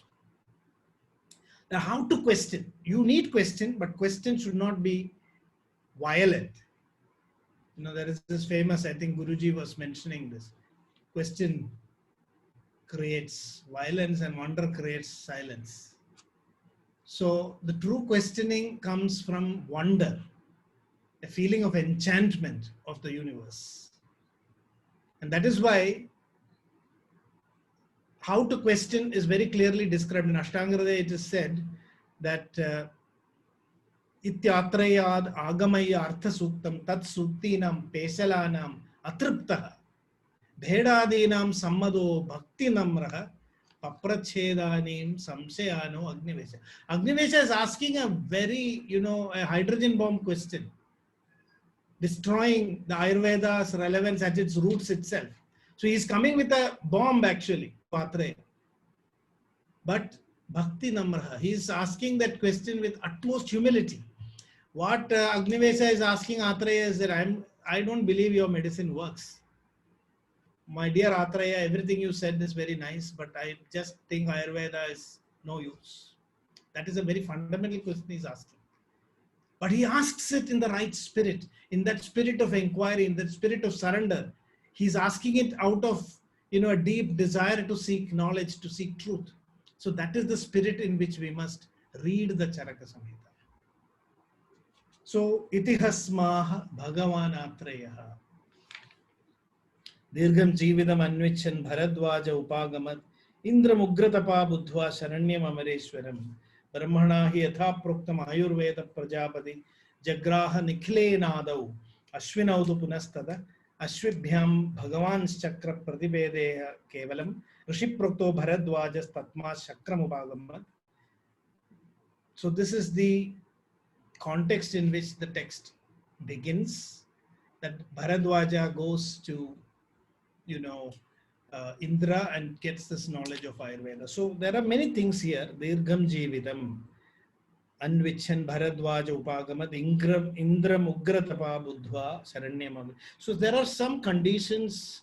In my understanding, this description is just telling us what are the preparations we have to take for the knowledge of Ayurveda to be acquired. How do you acquire the knowledge of Ayurveda? You need some efforts. Why is it mentioned that only Bharadwaja went? This means that the knowledge of Ayurveda is not accessible so easily to everybody. Only somebody who is preparing himself for that. Today we want to make it easy. People are asking, how can I learn it more easily? Can you give a video? Can you give a notes?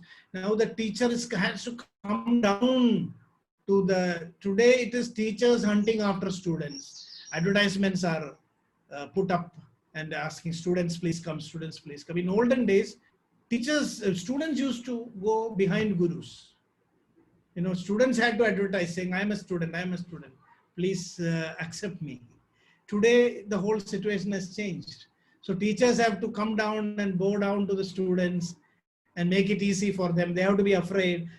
I am doing some courses internationally and there in US and all that university is student centric. So the whole university, there is a jury there, they will take the side of the student only because it's business. The student is paying. So if you don't please the student, then you will not get more students in the future. So you have to come down to their needs. So if they ask a question, we are supposed to answer. Otherwise, it's their right, they will object. This is the situation where education has come. Whereas in olden times, it was seeking, the meeting together of a seeker and a giver. Somebody who wants to give meets somebody who wants to take. That was the only criteria. So that is the context that is being created here. So Indra is an Ugratapa. Indra is an Ugratapa. So that is the concept, tapa. Without doing tapas, you will not get the knowledge of Ayurveda. And that element is completely lost in our education today. And what is tapas? Tapas is bringing one-pointed attention to our mind. When you are doing tapas, it doesn't mean you have to stand on one leg and look up. That is symbolic. It means only that you are not focusing on anything else. It is like if I want to dig and get water, if I start digging everywhere, after a little while I feel, okay, I didn't get water, so let me dig somewhere else. Today, our education is like that. We never go into depth into any subject, any topic. BAMS is a good example. We read little Ashtangradev, little Charakam, little Swasthavritam, little preventive medicine, and we become a little somebody of nothing, a little of something else, a little of so many things.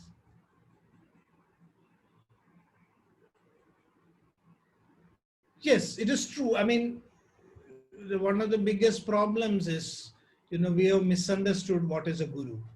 the guru as a compassionate giver, a guru as, you know, somebody who reaches out.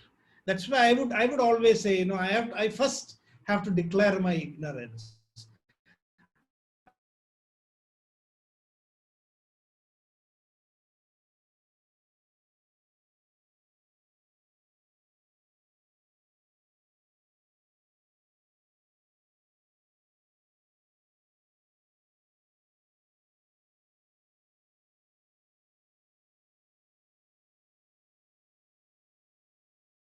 And we need the collective experiences of all of us, which we should worship as the Guru. The Guru is the collective knowledge of all of us. Kritsno hi loko buddhimadam acharya. Acharya sarva cheshtasu loka eva hi dhimata. So we must envision a Gurukula in the future where we pull in, you know, the experience of the best people in the field and create that abstract knowledge which we collectively transmit from one generation to the other.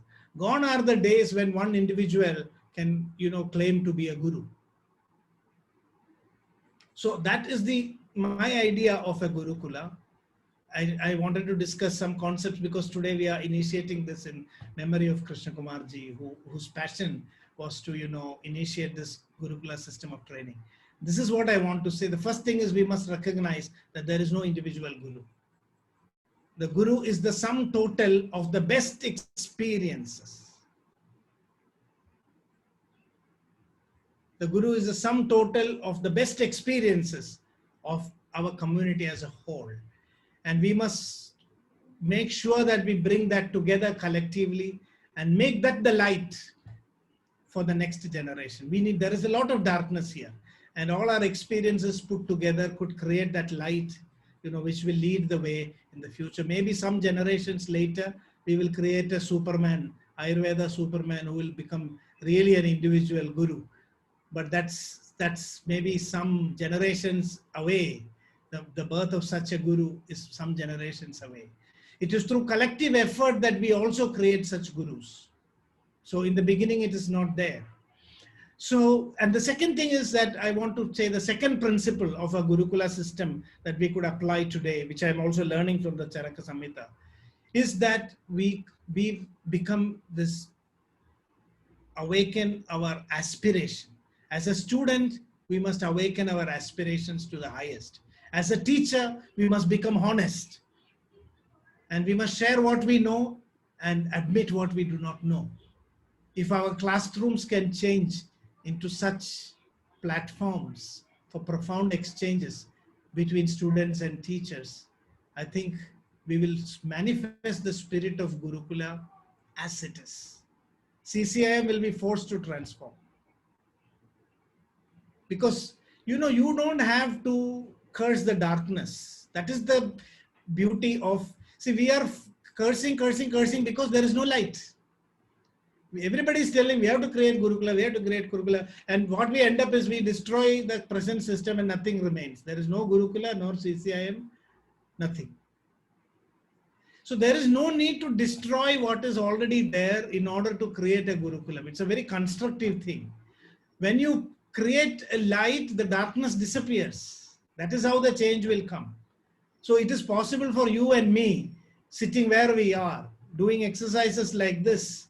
Please honestly ask yourself, am I truly a seeker? And I'm trying my best to tell you my limitations, and I'm just sharing my experiences. Can we create a relationship between us where we really feel that, you know, yeah, I have tried to really understand and he has really tried to share whatever he knows. And then the journey we have to do together. See, there is nothing wrong if you ask me a very intelligent question and I find out, oh my God, I don't know this. Now I don't have to shout at you for having asked that question and revealed my ignorance. You know, it's a good opportunity now. I will say you now, you know, we are both co-travelers at this point of time. You have taken me to a point where you have shown me that I do not know something. So you become my guru at that point of time. This guru shishya thing is not an absolute thing. It does not mean that the guru has nothing to learn from the teacher. This is a mistake. The real guru is somebody who is learning from everybody. That is what Charaka says. The guru who is acting like a teacher is also learning from the students. That's why Charaka says, Kritsno hi loko buddhimatam acharya. I know I have learned so many things because I try to teach. The first thing I learned as a teacher was that I do not know many things.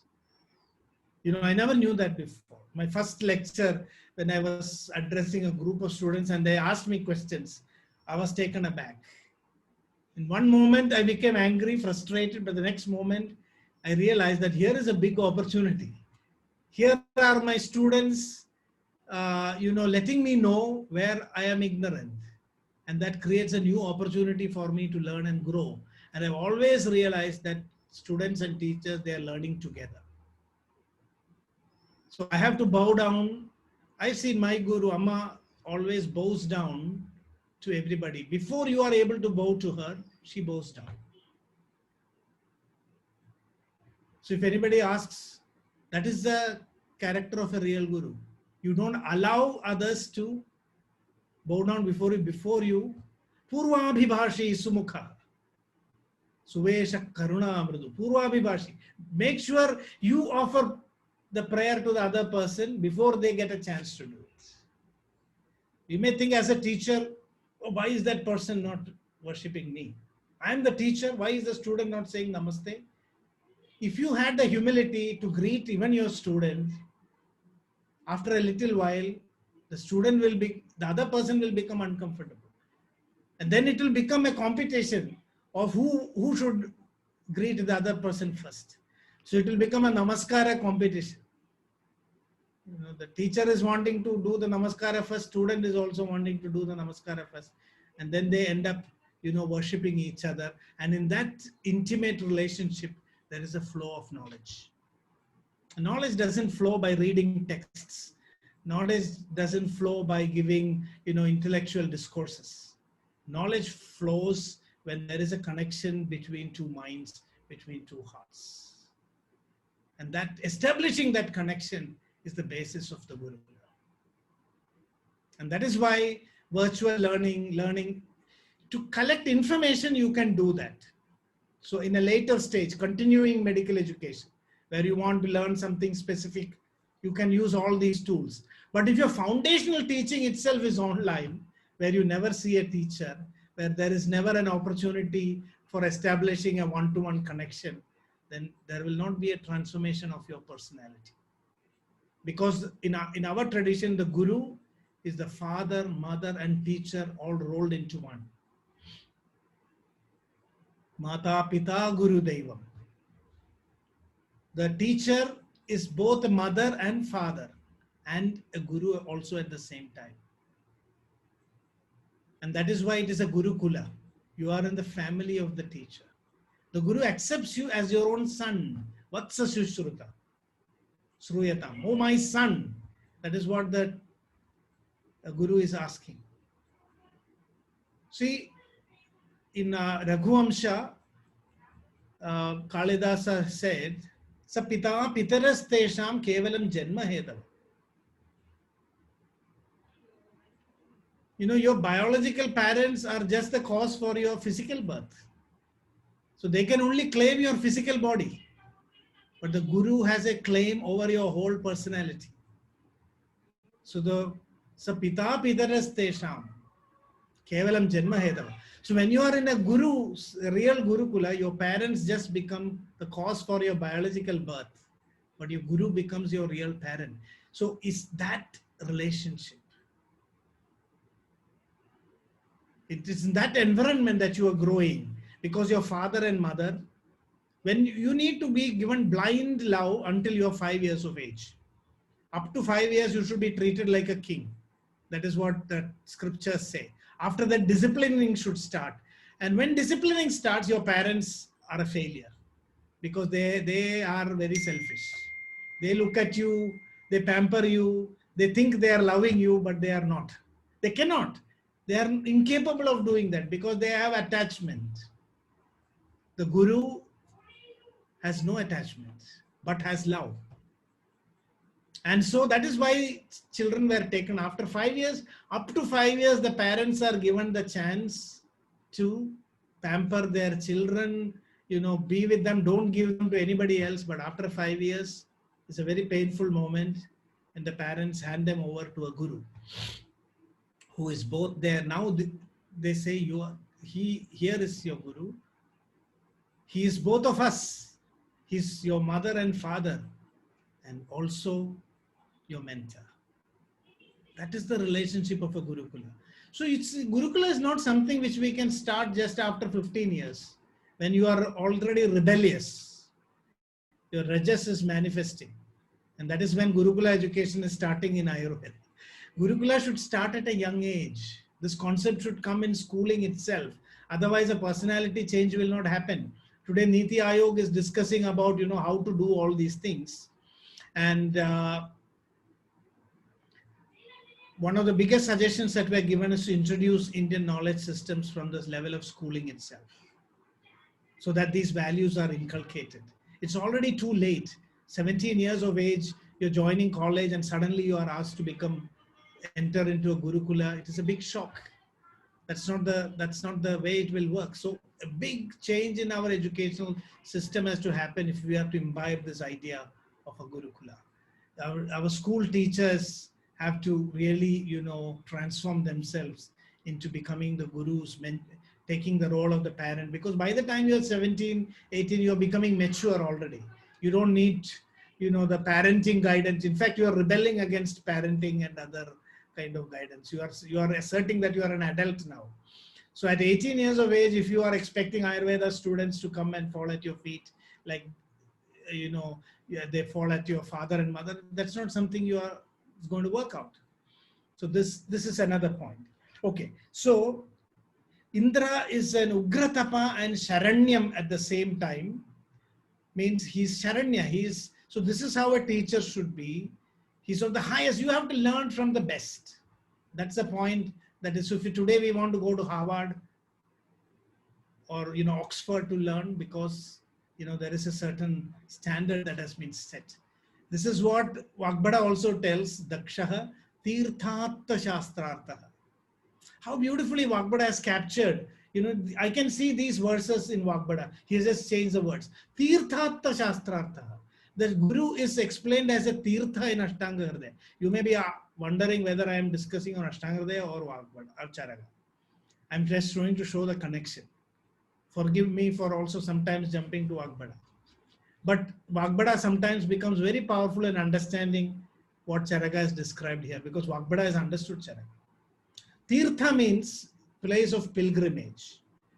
What is a Tirtha? It is coming from the Sanskrit word Tarati. Taritum Shakyate. It's a point where you can cross over. It is a point in a river which is shallow, so where you can cross over from one side to the other very easily. Those places become places of pilgrimage. It's a symbolism. That in spiritual life, you have a facilitated spiritual life or an unfacilitated spiritual life. An unfacilitated spiritual life is like swimming against the current. You're trying to swim and cross at the point of the river which is most turbulent. Some of our lives are like that. So when we study BAMS today, I think we must be experiencing this. We are swimming against the current. We are not in a tirtha, but in an atirtha. But when you learn from a tirtha, means you are getting the best facilitation. Easy to cross over.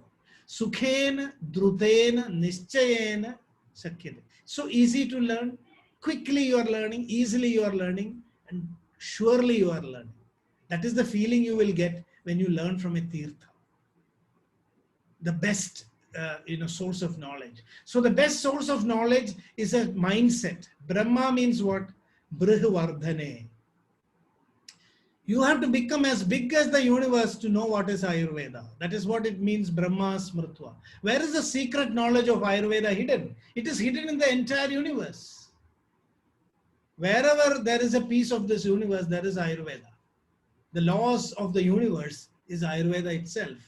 That is why symbolically it is mentioned Brahma Smrtva. So who remembers Ayurveda? The whole universe remembers Ayurveda. Only we are not remembering. The whole universe remembers. That is why everything is happening according to the natural laws. Even when I am sleeping, my heart is pumping because Brahma remembers. If Brahma didn't remember, we would be dead.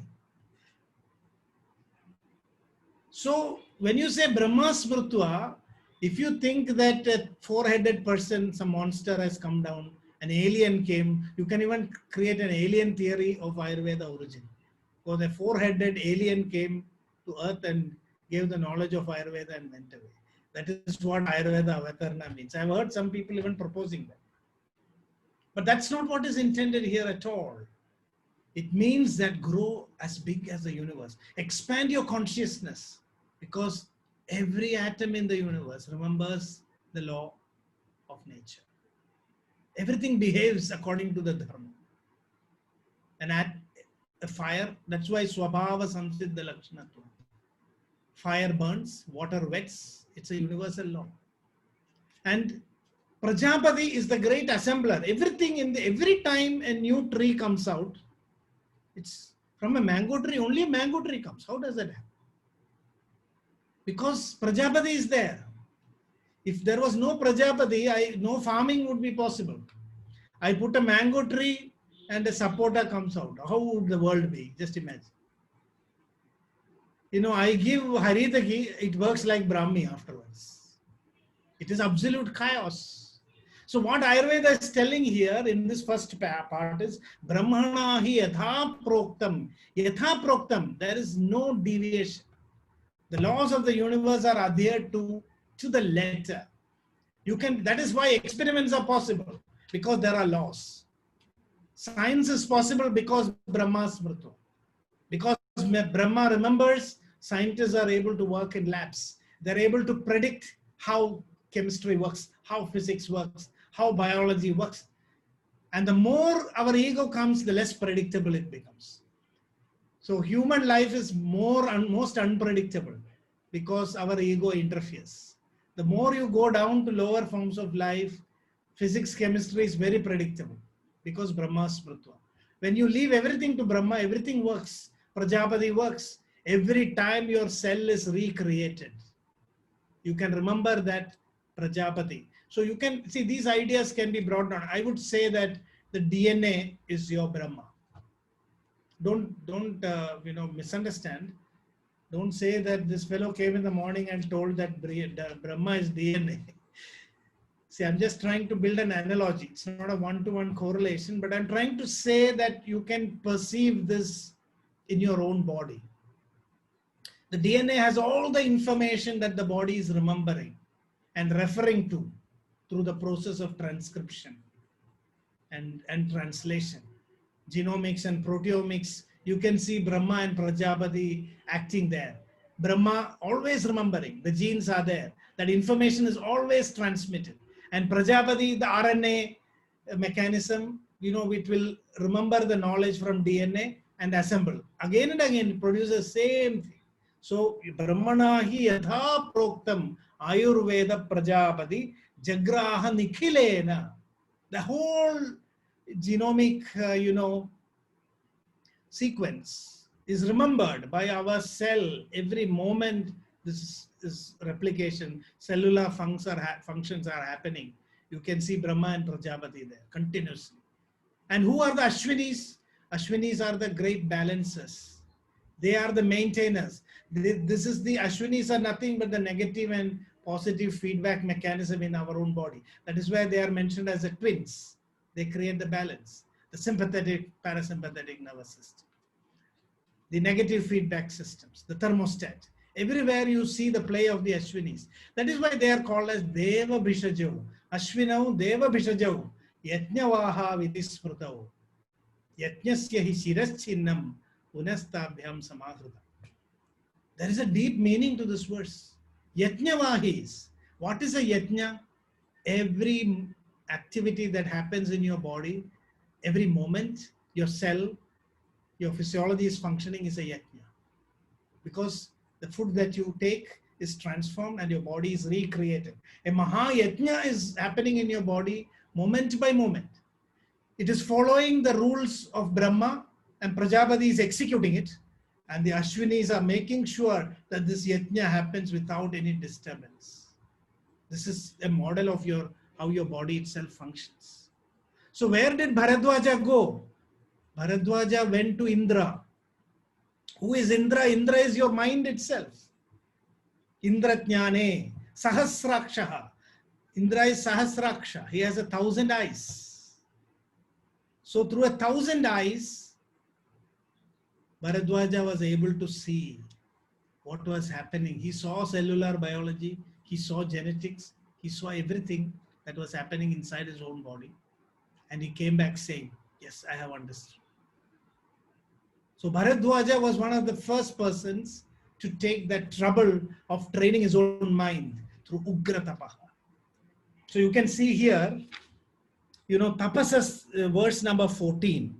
Who are these sages, who developed this knowledge of Ayurveda? How did they develop it? They did not go into the skies. They went into the depths of their own being. Brahmajnanasya nidhayo damasya niyamasya cha tapasas tejasa deepta huyamana ivagnaya sukhopavistas te tatra punyam chakru katham imam. So if you want, the whole thing is you are being given the picture of the Maharshi in front of you in the first chapter. Who you should become if you want to get the knowledge of Ayurveda. So Charaka Samhita is asking you this question. You have to not just become a Maharshi, but a Maharshi of Maharshis. You have to become a Bharadwaja if you want to rediscover the knowledge of Ayurveda. That much effort is needed. It is with that great effort. Dirgham Jividam Anvichan, Bharadwaja Upagamat. He went close. He went close to himself. Indram, Ugratapaha. He was an Ugratapa. Bharadwaja was an Ugratapa. So if you can bring about that transformation of consciousness in your own mind, the knowledge of Ayurveda will come to life, not otherwise. So tapas is the criteria for learning Ayurveda. In modern medicine, when you study, you have to learn some instrumentation. That is the tapas. You have to go to a lab, look into the microscope, very carefully handle all the chemicals. That is the physical tapas that is done to generate knowledge. But in Ayurveda, we have to do a tapas in our own minds. We have to transform our own minds, to be able to elevate ourselves to this higher level of existence. So that is see, I'm not going to look at all the verses because there was no time. I'm just picking up the key things and trying to convey this concept. Kasahasraksha bhavanam gached prashtum shachipatim aham arthe niyujyayam atredi prathamam vaja bharadwajo bravit tasmat rishibhis saniyojita. So everybody knew that it is a challenge to learn Ayurveda. So not everybody can achieve this. So it is an effort that you are taking for helping the rest of creation. So why should I become an Ayurveda physician? Because it's a knowledge that is not available. Yet swataha apraptam tat shastrena bodhidavya. It's an awareness that is not accessible to everybody. So my responsibility is to acquire this knowledge through my efforts and then make it available for the rest of the creation. For that reason, I am studying Ayurveda. This is the answer that you should have. Why am I studying Ayurveda? Because it is a knowledge that is hidden. But it is a knowledge that is so powerful that if I get it, my life will be transformed. I will become a Dirghanjivi. I will reach the highest goal of life. So Bharadwaja takes up that responsibility and says, I will do it. I will acquire this knowledge. I will show you the way. Because when somebody does it, then it becomes the proof that others can also do it. So who is the Guru? Who lives the truth, who shows others that it is possible. That is why you say you should learn from a Guru. Because Guru does not have to explain. The Guru is only presence. The Guru does not even have to teach. Because in the presence of the Guru, the mind of the disciple awakens. They learn, they understand it by themselves. Because the Guru lives the truth. The Guru has done it. And so we have the confidence that yes, I can also do it. And this is what in our tradition they say Shanmasa Nushita Shaklo. For 6 months, you are with the Guru. The Guru is not teaching you anything. If you go to a Gurukula, for 6 months you go around with the Guru. You are allowed to go wherever you want, but nothing is taught to you. And the Guru waits to see what happens in those 6 months. You may ask, what is the Guru looking at? Is the Guru trying to study my character? Of course, he's trying to see, assess you, understand. And you are also given a time to assess the teacher. It's both ways. Acharya Pariksha is there. Acharya is doing a Shishya Pariksha also. And then what happens? Acharya is waiting for something. Because in this 6 months, the teacher is trying to show to the student what Ayurveda can do. This is missing in our education today. That is why we start the course with doubt. We end this course with a bigger doubt about Ayurveda. What our Gurukula system says is that we must start with faith. And faith is not something which can impose on a person. The 6 months I spend with my teacher is an opportunity where I understand what is happening. I'm seeing my teacher doing that. Oh, a multiple sclerosis patient came. He's treated, he's got better. Hundreds of patients are coming. I get enchanted. And the Guru is waiting for that moment for the Shishya to ask, oh teacher, this is amazing what you're doing. Can I also do it? If you ask that question, then you are chosen. If not, you are not taken to the course. Today, the problem with Ayurveda is Shoka Samvigna Manasa. It's a tragedy for us. When we come to the Ayurveda course itself, it is like this. You tell your friend, I got only Ayurveda. When you go to a modern medical college, it's a thumbs up. Wow, I got admission to medicine. But when you're sitting in an Ayurveda college, you are imagining, oh, I couldn't go to Harvard or Oxford. That's not the way. So I believe today, if we can bring clinical exposure to the first year student, they should be given case reports, case studies. They should be shown the success of Ayurveda, so that in that 6 months, they will feel that, no, joining this course was the best thing that happened to my life. Because this is the benefit that I can do with Ayurveda for the society. This is missing. Even at the end of the final year, people are not able to get that. So this is small things which can completely change. So you can see, this is what, in this context, Dharmartha kama mokshanam arogyam moolam uttamam rogas tasyava hartara shreyaso jividasya cha pradurbhudo manishyanam antarayo mahanayam kasyat tesham shamopaya ityuktva dhyanam astita. So out of this compassion, out of this confidence that there is sickness outside, and with Ayurveda we can heal. That is why Bheshaj Chatushka. We have a tool. Don't worry about sickness. Don't go to a sick person and say Pratnyavarada. You will make him more sick. That's the worst time to tell somebody that, this is because of your... See, for a healthy person, you can advise Pratnyavarada. Don't go to a cancer patient who is on his deathbed and tell him because of your Pratnyavarada you got cancer. That's the worst thing that you can do for that individual. So that is why the Charaka Samhita begins with that rogas tasya apahartara. The disease has come like a pain, and the person is completely, lost, not knowing, what is going on. And please approach those patients with compassion. Tell them, give them a helping hand. Tell them that, no, you can arise. Don't worry, you are not a sinner. It's a learning experience. Life is, after all, a learning experience. I can help you to come back to life. That compassion, that knowledge, that confidence, this is what the first Chatushka of Charaka Samhita is giving to you. And that is why today, when we start the teaching of Ayurveda, based on this logic of Bheshaj Chatushka, I would like to strongly recommend that there is no non-clinical in Ayurveda. I don't know why they are creating clinical, non-clinical. Everything in Ayurveda is clinical. The Sutra Sthana of Vagbhada is the most clinical aspect of that whole Samhita. The Sutra Sthana of Vagbhada is the most clinical thing. Actually, if you study the Sutra Sthana, Pancha, everything comes. Somebody asked me, when I was in CCIM member, we had a discussion. I did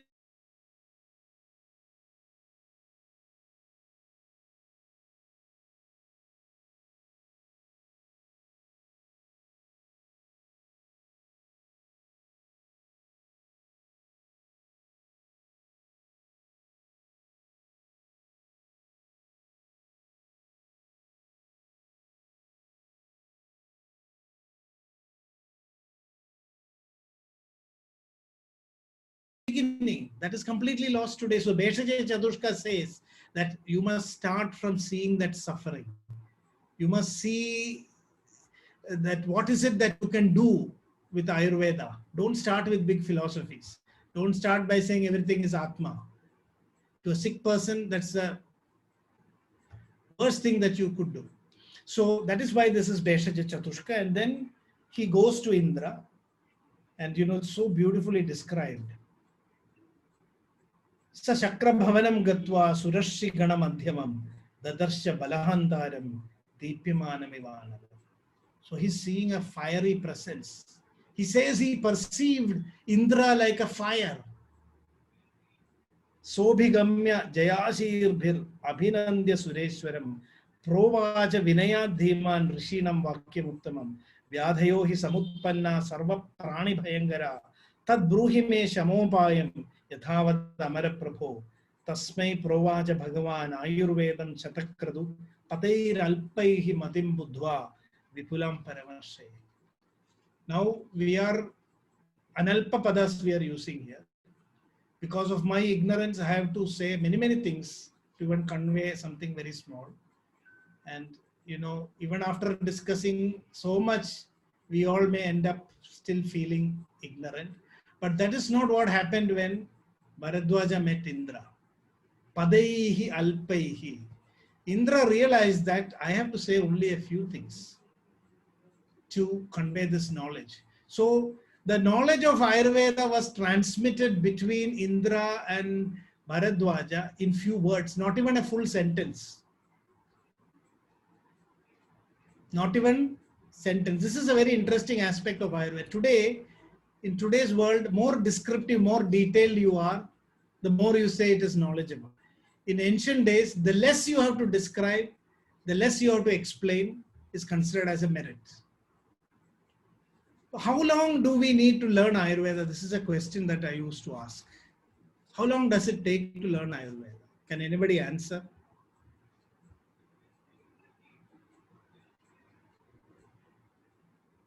Any answers?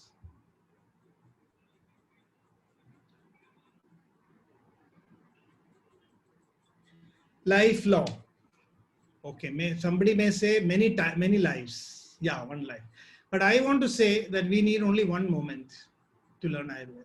That is what Charaka Samhita, Sutra Sthana, first chapter is saying. You need only one moment. But the preparation of many lives to create that one moment. When you learn it as a whole, not in bits and pieces. Jagraha Nikhile Nadav, that word is very important.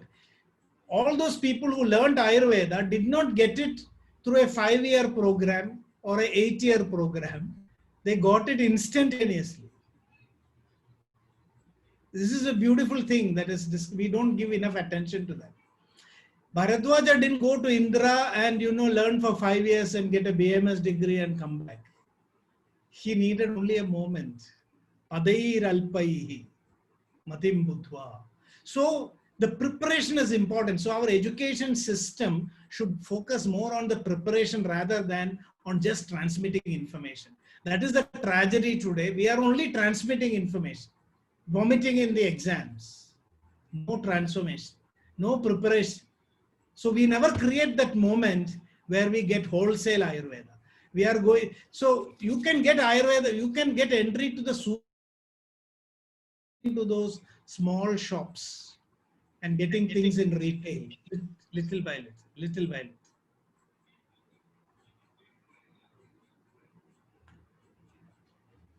Dr. Basudi was asking a question I did not understand. Could you explain?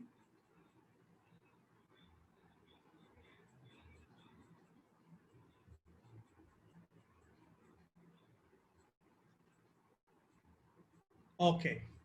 Okay, so maybe we'll come back to that. So this is the original, the context in which Ayurveda has manifested. And I think this is very, very important. Now, I want to give you an idea. See, we cannot read even this full chapter. I wanted to show you how these are the verses which we usually skip. That is why I wanted to spend more time on that. Oh, that is all mythology, why we have to study. Brahma smrtu Aisha or Brahmana hi yatha proktam. I am skipping that. The verses which you skip are the most important sometimes, because these initial verses which set the background, which tell you what it is all.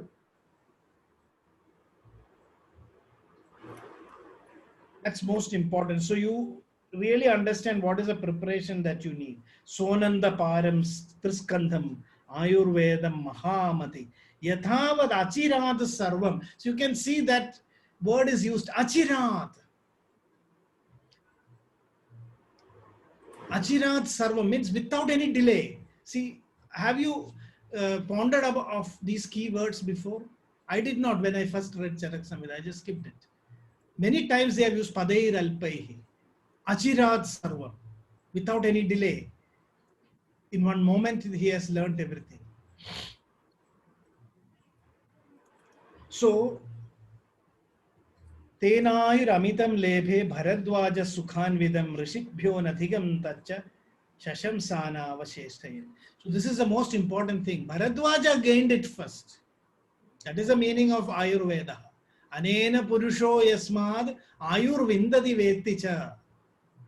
I become aware of Ayurveda and I get the benefit of Ayurveda also. So Bharadwaja came back as a living testimony of the knowledge of Ayurveda. And the rishis, when they looked at him, one look, they understood that he has got what he went for. How many of us are able to do that? Our words are one level, thoughts are another level, actions are another level.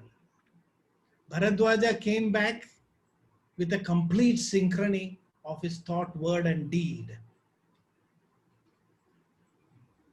So that is the moment that has been created.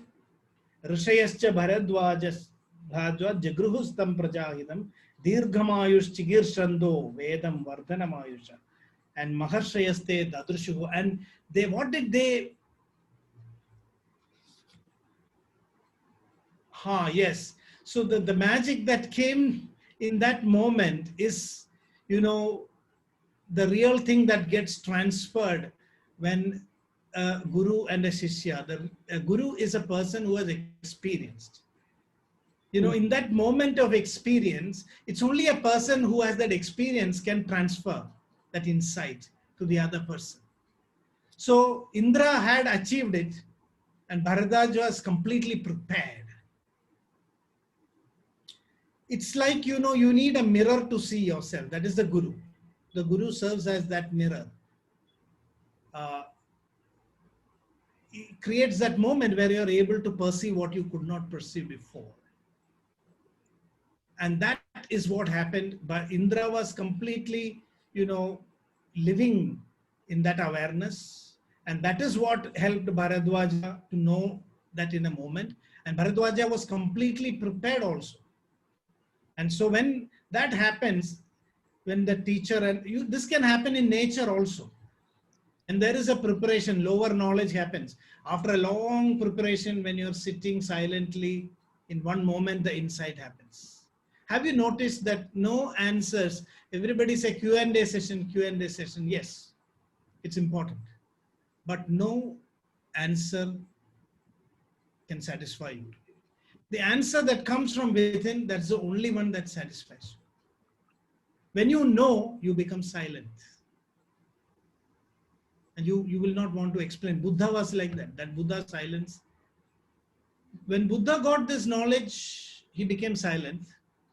And all the angels got disturbed. They came to Buddha and said, Buddha, please speak. Once in a millennium, somebody gets that experience. So please speak. Buddha said, no. For those who have not experienced, it doesn't help if I speak. And those who know it, they don't need me to speak. So I'm speaking, that's why I'm silent. So when you know, you become silent. That is why the biggest teachings are transmitted in silence. So Indra has used pada, a few padas he used, which is an inferior form of teaching. He had to speak.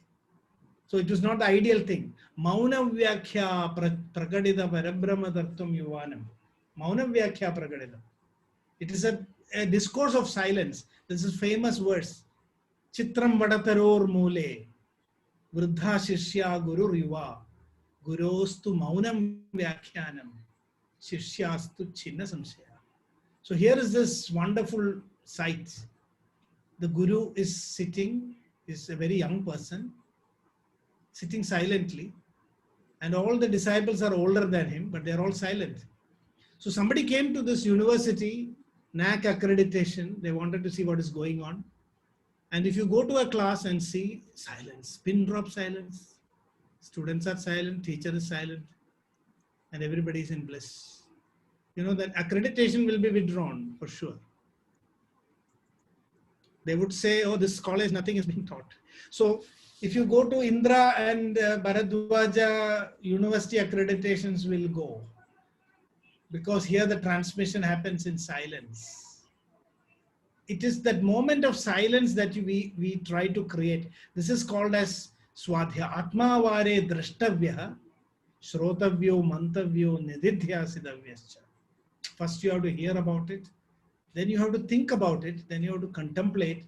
And in a moment of silence, you receive that knowledge. Now, if you ask me a question, I will give you an answer. I think one big spiritual master, very revered spiritual master mentioned, questions and answers are like couples with no family planning. When one question meets an answer, another question is created. And that question creates another answer, creates another question. And it's never ending, and it ends up in divorce at the end. Questions and answers end up in divorce because no answer can satisfy. So the question is like a spade. If it is, a question is to a tool with which you have to dig into yourself.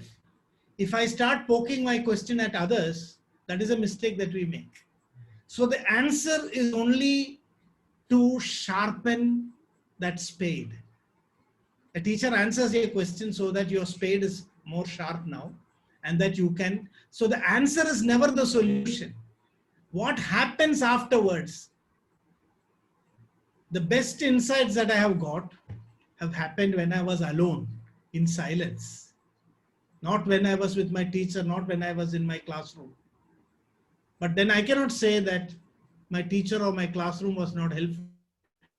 They helped me to create that moment, the eureka moment where I wouldn't mind, jumping out of my bath and proclaiming that, yeah, I have got the insight. It is that creation of, that is what happened when Indra met Bharadwaja, Bharadwaja met Indra. It has happened in silence. It has happened in a deep moment of contemplation. That is, from that insight he comes forth, becomes a living, and all the rishis, follow this, and they found the essence. Samanyam cha vishesham cha gunan dravyani karma cha samavayam cha tatnyatva tantroktam vidhimastita lebhire paramam sharma jividam chapyaditwaram. So here the proof is being given that not only did Bharadwaja obtain this knowledge, he was able to give it to others, and they were all able to achieve Dirgham Jivita. So the text is proclaiming out loudly that this is possible, this is possible. It is possible that we as humans can reach and obtain this higher knowledge, level of knowledge. It is possible that it can be transmitted to others, and it is possible that the others can, everybody can follow it and achieve the goal to be, obtained. So usually when we are having a talk or a discussion, I am telling some viewpoints, and most of the time we will find that what you are agreeing, it's a good lecture, is when I tell things that you accept, you already know. when my thinking resonates with what you already believe, you will say it's a good lecture, because your own convictions were reaffirmed. If I say things which are questioning radically your beliefs, you may find that lecture very disturbing. This is a problem. So you need actually to bring that open mind. So this first part of the first chapter of Sutra Sthana, is really explaining so beautifully. It has taken so much of effort on my part to try, with all my capacity, to try and create that feeling of what that experience is when Ayurveda was first discovered. And this is something that we have to really try to bring into our educational system. Yeah, so I think Vasudev ji has replied and given some nice commentary on this concept with the experience of Krishnakumarji. So you can all look at that. So then comes this whole transmission. Athamaitri vara punyam ayurveda punarvasu shishebhyo dattaman shadbhya sarva bhudanu kambaya agniveshascha bhedascha jadugarna parashara harida charabanischa jagruhus tanmunervaja. So they got this knowledge from the teacher. This transmission is possible, and this is the beauty. I'm afraid that today I will be able to discuss only the avatarana of Ayurveda, not the rest of the subject matter. Because if I did that, I don't know whether it would be of any help, because, just running through the text just like that without trying to get the insights is not of much use. But here there are very, very interesting things. Buddher visheshas tatrasi na upadeshandaram mune. So here the grasp, the perception. Agnivesha, that name itself is very symbolic. You can see here that the idea of fire is coming throughout this description in this portion of Charaka Samhita. Tapasas tejasa deepta huyamana ivagnaya. The rishis were like fire. And Indra is also dadarsha balahantaram deepyamanam ivanala. They are all like fire. And Agnivesha means one who enters into the fire. So there is a symbolism in that name. What does fire mean? Why in the Vedic tradition the fire is kept as the witness? In all our major things, the Rigveda begins Agnimile Purohitam Yajnasya Devam Rityajam. Agni is that which transforms and takes you up. Agni moves up. Agni is the symbol of transformation. And Agnivesha becomes the best student because he is willing to subject himself to that self-transformation, which is the most challenging, most difficult thing to do. We don't want to enter that fire of transformation. We want to just look at the distance and see the fire burning, but who is it that is willing to jump into that fire and transform and get that knowledge? So the rishis are all Deepyamanam Ivanalam. Tapasas tejasa deepta huyamana ivagnaya. They are creating that fire of self-transformation through their tapas. And then there is this Agnivesha who becomes willing and ready to enter that fire. Agnim vishati iti Agnivesha. He enters that fire, so he becomes that first person to transmit this and acquire and transmit this knowledge of Ayurveda. He sets the precedence. He sets the way. And then you can see, many people ask, what is research in Ayurveda? This is the problem. We think research is something which should be added on later. That word research itself is not there in our tradition. In our tradition, research means, if you were to look at something similar, it's truth finding. Knowledge seeking itself should be truth finding. It's not that first you learn some information, then you do research on it later. Your acquiring that knowledge itself is a process of pariksha. And that is what Agnivesha represents. He was a researcher. He was willing to go through that fire of test. That is the power of Veda. Every time a student learns it, it is re-verified. That is the power of tradition. So when you say I am part of a parampara, what I'm saying is, I'm not talking about the experience of my great gurus, great gurus, great gurus, great guru. Once upon a time, Vagbada knew what Ayurveda was. And I am only a parrot repeating some words. That's not the tradition. Param aparam karodi di parampara. Param aparam. That which is beyond my reach, that which is param is made aparam, within my reach. That is what parampara means. So a parampara means that guru's experience becomes the shishya's experience. The guru leaves transforming the shishya into the guru. That is the power of Vedic tradition. Sattayam vidyade veti jnane vinte vicharane vindade vindadi prapto rupa bheda videyami. The word Veda means the cycle of transmission. Ayurveda today is no longer Veda because it's not transmitted. The experience of the teacher is no longer transmitted. Artharupasya Ayurvedasya shashwatattvam. Na shabdarupasya. What Ayurveda is eternal, not the words of Ayurveda, but the insight of Ayurveda is eternal. Only if the insight is transmitted, the knowledge is preserved. Shabda is destructive because it is kritakatva, because Shabda is created. Ayurveda and Shabda Rupa is not eternal. Ayurveda and Artha Rupa is eternal. So this is the whole idea. And so here, the teacher experiences reality, satta, conceptualizes it, jnana, and gives it to the student. The student does vichara on that teacher, what the teacher says, not blind belief, questioning. Akshepota samadhana. It was all questioning. If there is no questioning, there was no teaching. In those days, classes would happen. The teacher would come to the class. If nobody had a question, he would just leave.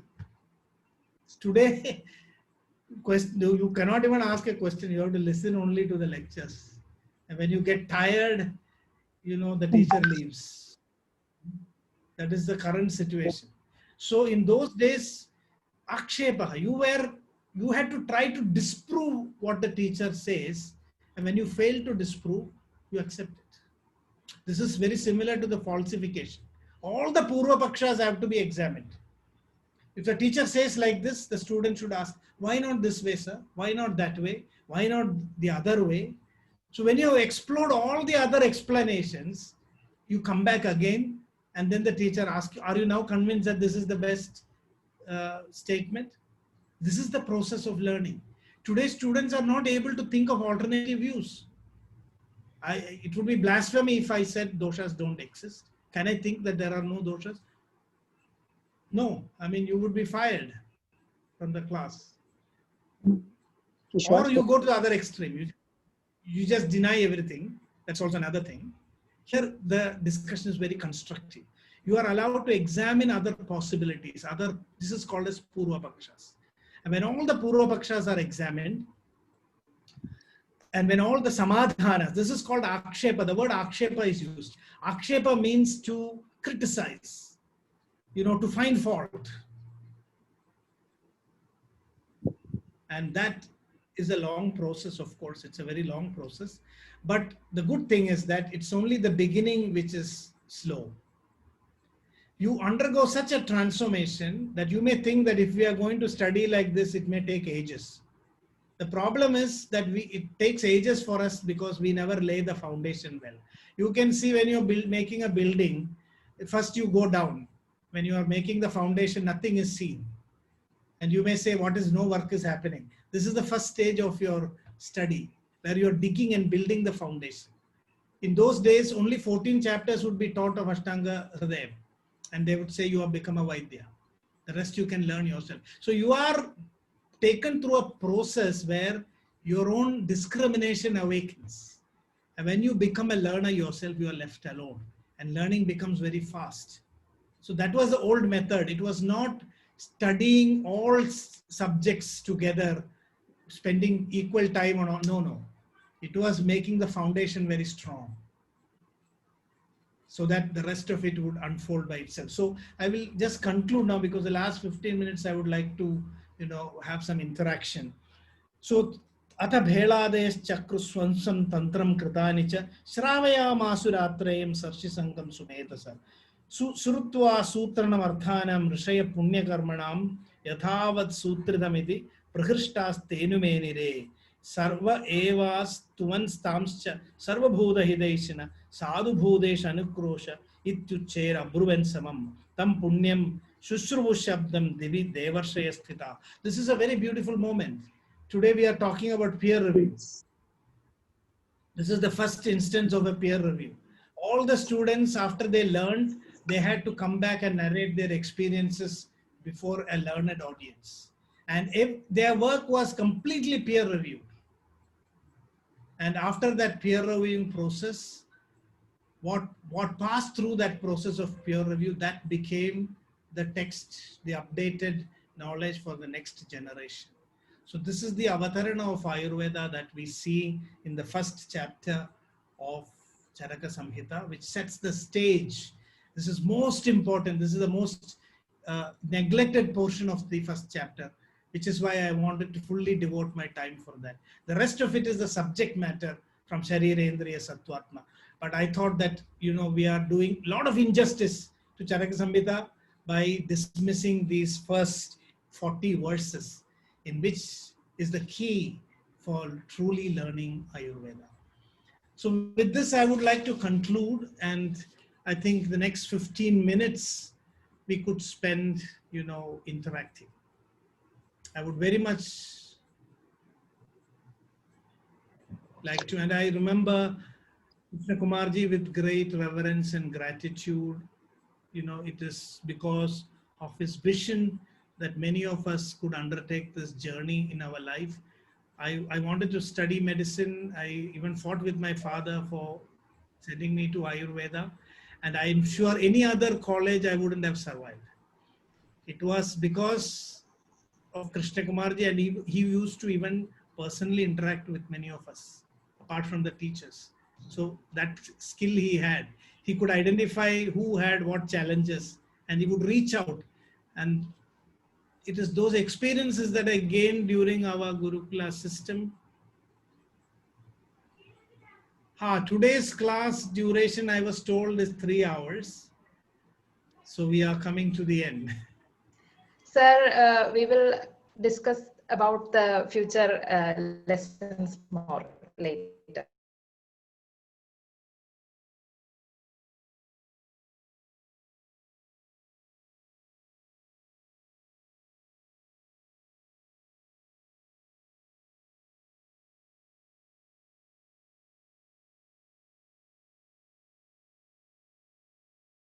Wants to raise their hands, that's also okay. We will unmute you. You can talk to sir directly. I suggest 2 things. The organizers could pick up some questions, because I may get lost if I try to. Okay, sir. Sir. We have listed the questions. Or we here. can have a combination. If somebody wants to raise their hand and ask a question, that's also fine. Okay. And in between, you could pick up some good questions from the chat also. And that way we will.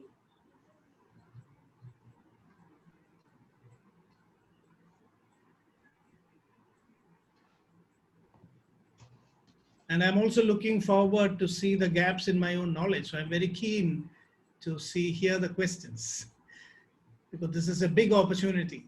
I think I will be selfish there to get some good questions.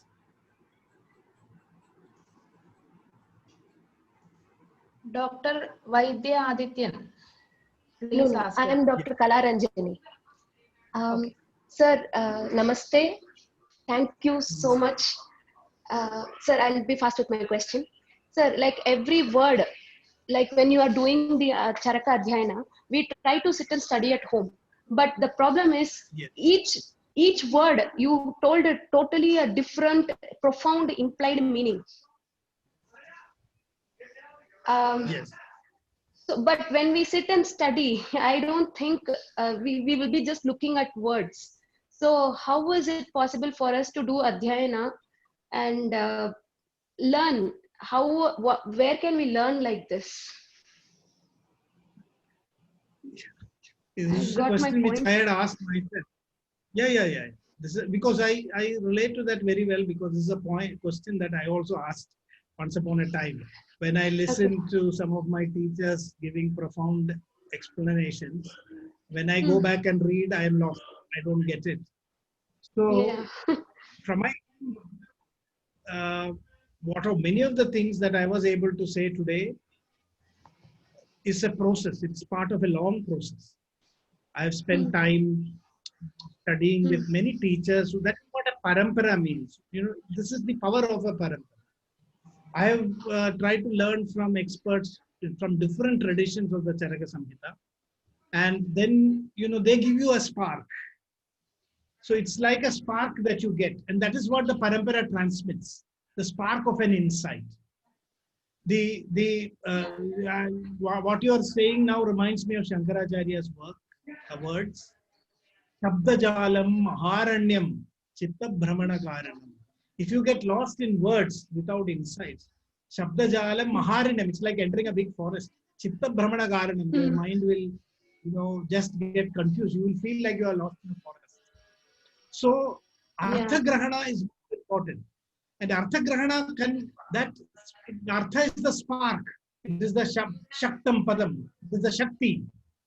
No Shiva Shaktya Yukto Yadi Bhavati. It is that Shakti in the Padam that is actually bringing things to life, that spark. Where does that spark come?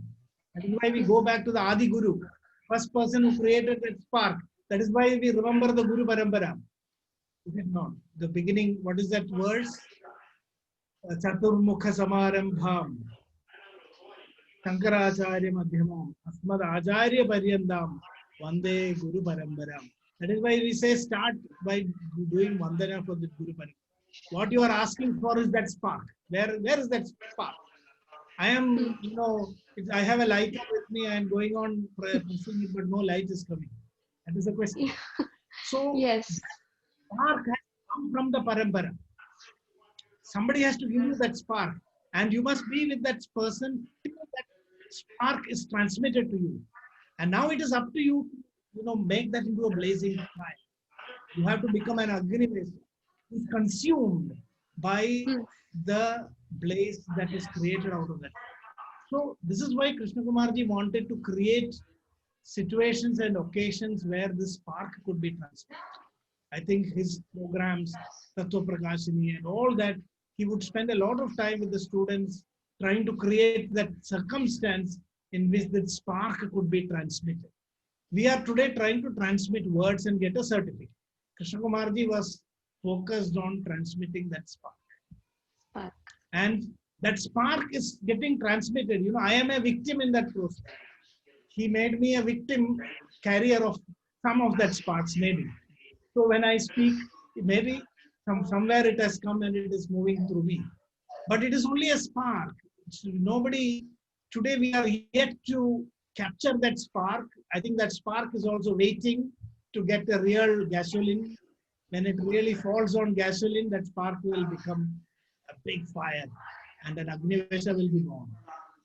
And I am really looking forward to that moment when an Agni-Vesa will rise from amongst us. Till that point of time, we have to preserve the spark.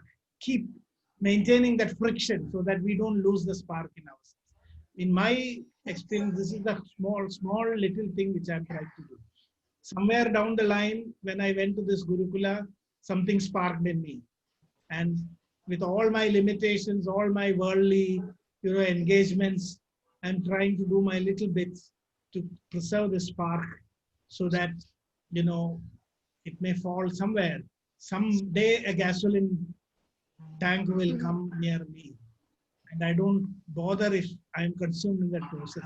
As long as that spark falls on that right mind, it will go into a blazing fire. And that is how Ayurveda will be reborn, I can tell you. So I hope I could answer. Yes, sir. Thank you so much. I would try to keep that spark, search for that sparks around. Thank you.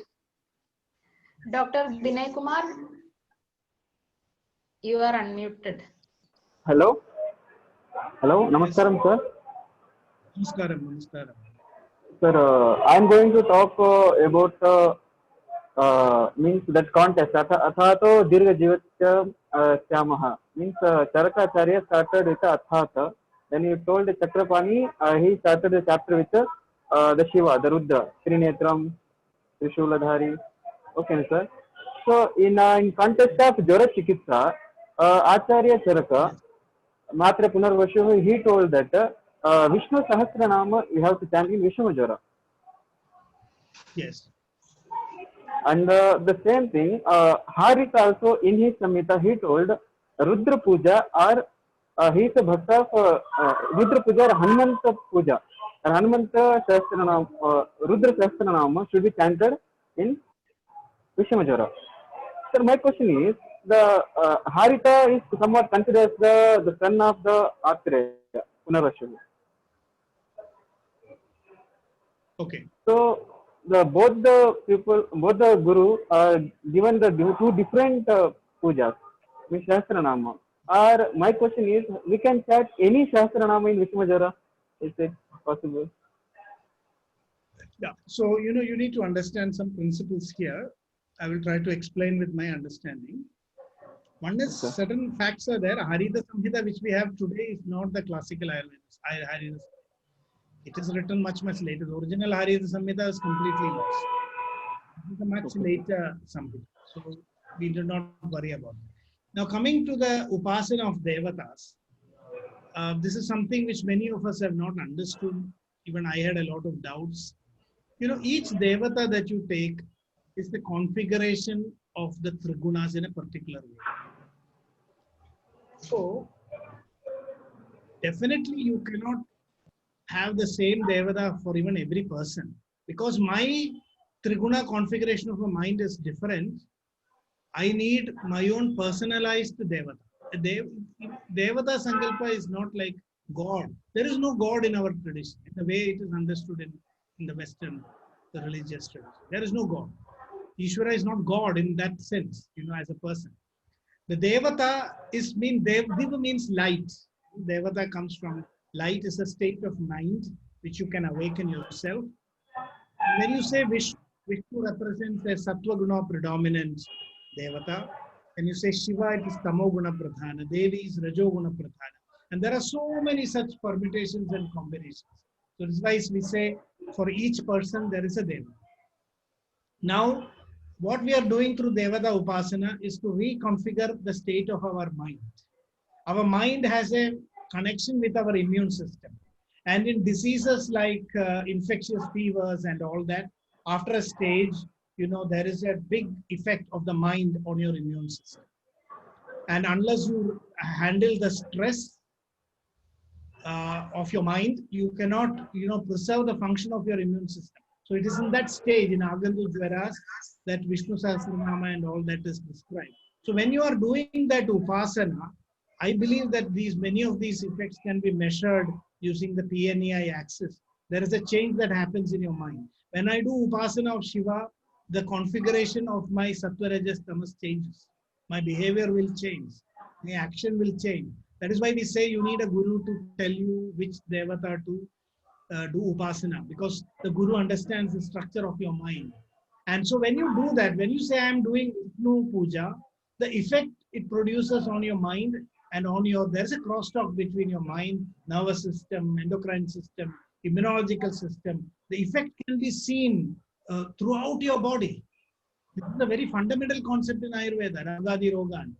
That is why in Lalita Sahasranama, all health benefits, most of these texts say that one of the benefits is Ayur Arogya Saukyam. When you do a Devata Upasana, at the end you get Ayur Arogya Saukyam because you have used a stress buster which is so specific for you, that your body-mind continuum becomes perfectly aligned. So we need to understand the concept of Devata. So it does not mean that you can take Vishnu Sahasranama like Rosin and you do Vishnu Sahasranama chanting and you are saying why my fever is not going. It's not like that. And the context in which it has been mentioned and the way it is not the final treatment. It is a point where Dirghagala Anubandhitvam, that is the problem with Vishamajana. There is a stress that comes in the person. And there is a point where you have to support his body-mind, axis reorganize and resynchronize. It is in those contexts that these pujas and devata upasanas are mentioned. There's a whole science behind it. In Ayurveda, we can tell it is the trigunas. The demons are also trigunas out of balance. Devatas are trigunas in perfect balance. So devatas represent the sattva, rajas, tamas configured towards a state of balance. And the asura, they are all in our own mind. Our triguna has gone out of balance is an asura. Ravana is rajoguna, Kumbhakarna is tamoguna, Vibhishana is sattva-guna. So every this is completely misunderstood. That's why I'm saying we need to read all this from a different angle. If we think this is religion, this is a prayer, it's a ritual, then we will miss it.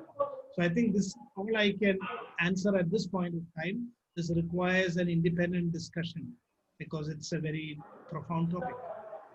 Sir, my another question is, what other religion people should do upasana? Means they don't have their Sahasranama either. No, Like this is where they are also actually based on the same principles only. They do not know. So you can apply the principles. You can help them to understand, make their upasanas more profound by applying the concept of the trigunas. You can tell them, the concept of devil, angel, it's again trigunas only. Because even angels have problems. Devas also have problems because Sattva-guna is also an ahankar. That is why Indra has his own mischiefs. All our devatas have mischief. They also have mischief because they have. So if you can give, this is the power. There are many traditional medicine practices world over. Some of them don't have principles. They are just practices. So when you apply the principles of Ayurveda, those practices can be made more profound. So we don't have to ask them to change because many of the Devada Sankalpas are having socio-cultural implications. They come from a particular socio-cultural milieu. You don't have to change them. And this is why Indian knowledge systems have been so tolerant. We were being so accommodating because we are focused on the principle. We know that people do it consciously or unconsciously. So if with the knowledge of the principles of trigunas, we can help any religion person to strengthen their own practices, find deeper meaning in that, make it more profound based on the application of these principles. That's what I think. Sir, my another question is, means Acharya Punarvashu, Acharya Acharya Punarvashu is particularly mentioned that Vishnu Sahasranama. So it means for other religion, we have to they have to chant the same thing or on that context for what we have to do, sir, to explain other people. I didn't understand. Please repeat. I think there was some break. Can you please repeat your question? Like Brahma is Sattva and the Vishnu is Rajo and the Shiva is Tamasa. So on that context, Acharya Punarvashu directly he mentioned Vishnu Sahasranama only. Yeah, see, Vishnu is the Sthiti Dharma. That is why in Jwara, Shiva is indicated. Brahma is discussed only in the creation of knowledge. In that context, Brahma is described. When you have to do some Sthiti Dharma, Vishnu is the basis. That is why Dhanvantari became the god of medicine because he represents the Sthiti Dharma. Shiva comes when there is disease. When you have to recycle your body, Shiva will come into this process. So Jwara is nothing but an attempt of the body to recycle itself. That is Jwara. That is why Shiva is associated. This needs deeper, you need a deep understanding of Trigunas, the Tantra Shastra and all that before you can go deeper into it. I would suggest that you must spend some time with people. I think Dr. Krishnakumarji from Vadagara, I hope he will also be part of this program. He has very good understanding of, he's there part of this program. So I think you must use some session to be with people like him who can give the tantric aspects of these Devata Sankalpas and how you can work on them. It's very deep psychology. It's application of a deep psychological knowledge. Thank you, sir. Yes, the Trigunas are always jumping up and down. And that is the whole challenge. So it is like, driving. I compare the Sattva Guna to the clutch. Rajo Guna is the gas pedal, the accelerator, and Tamo Guna is the brake. So tamas is needed because if you know tamas, you cannot rest, you cannot sleep. Rajas is needed without which you cannot act. But it's like a gear system. You need to be able to be in control of the situation. So if you are in Sattva Guna, you can regulate Tamas and Rajas. If you allow Tamas or Rajas to take control, then your life will be gone. So learning to live, this is life coaching. Life coaching means how to bring Sattva into the center, how to learn to drive your own life. Many of us don't have. Ayurveda is a driving license that gives you the knowledge of how to drive your life. Otherwise, your Sattva, Rajas, everything will go out of balance. It's like giving a car to somebody who does not know how to drive. Not only you crash, you kill others also. Many of our lives are like that. That like a drunken Bhrashta Saradi Vadratha. That is what Ayurveda has said. That it is like a chariot without a charioteer. Many of our lives we live like that. So the life coaching of Ayurveda is very important. Yes, a Deva can also be Tamoguna Pradhana. It depends on, if you are extremely tamasic, then you need, Rajasic, then you need a tamasic god. So Akhoris and all that, they are very Rajasic, so they follow Shiva, so that they want to induce, they want to curb their Rajoguna. So it's all about, Devatas are all about bringing balance to your Trigunas. Sir, Dr. Anu, Yes, Gunatita is important. Anu Yeah, wants to ask a question. Yeah, sure. Dr. Please Anu. go ahead.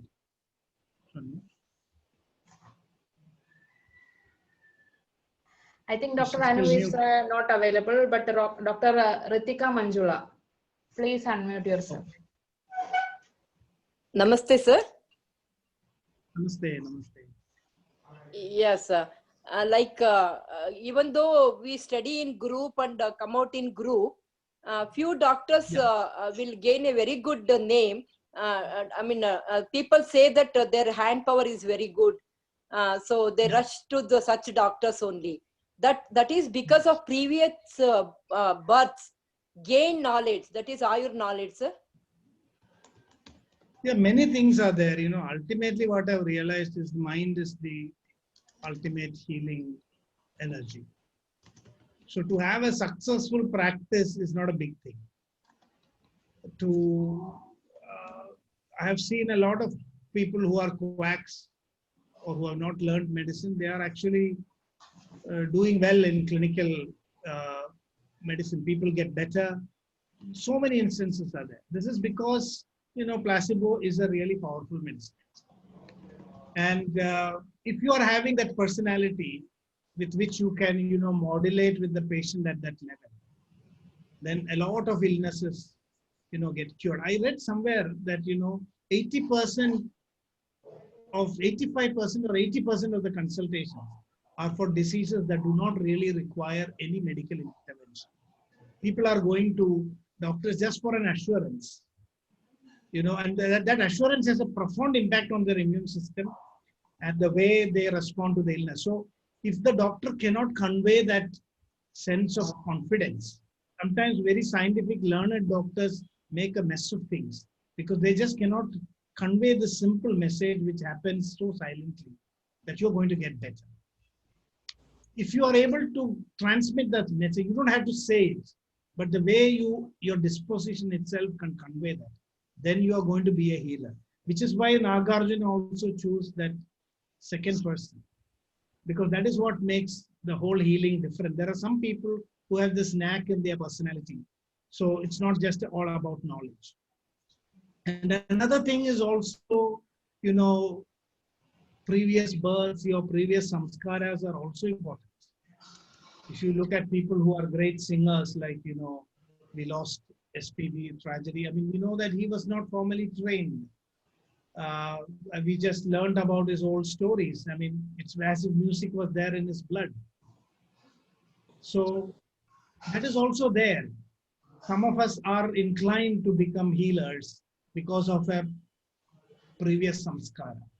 Then some of us are having that personality which can, induce that confidence in a patient. So it's not just about skill and knowledge. It's about the total personality. So you have to develop the personality of a Vaidya or a Pranabhisara And that is when you can become a true healer. So it is a tapas. Thank you, sir. Thank you, Dr. Ritika. There are, sir, a lot of questions. I will ask some of them which are more relevant to the discussion today. So Dr. Vishwanatha Chetty has asked why there is a difference in Atraya Sampradaya and Dhanvantari Sampradaya in understanding Ayurveda. Why there is a difference? Yes. Or what is the difference? Yeah. No, the basic thing is that, you know, it is such a heartening thing that there is a difference. Because reality or tattva is beyond language. It is beyond all our expressions. And this is the strength of Ayurveda. We distinguish the tattva from Shastra and Vyavahara. Vagbhada has taken a lot of effort to show that at the tattva level, Charaka and Sushruta are not different. In Siddha Mantra also, this conflict has been discussed.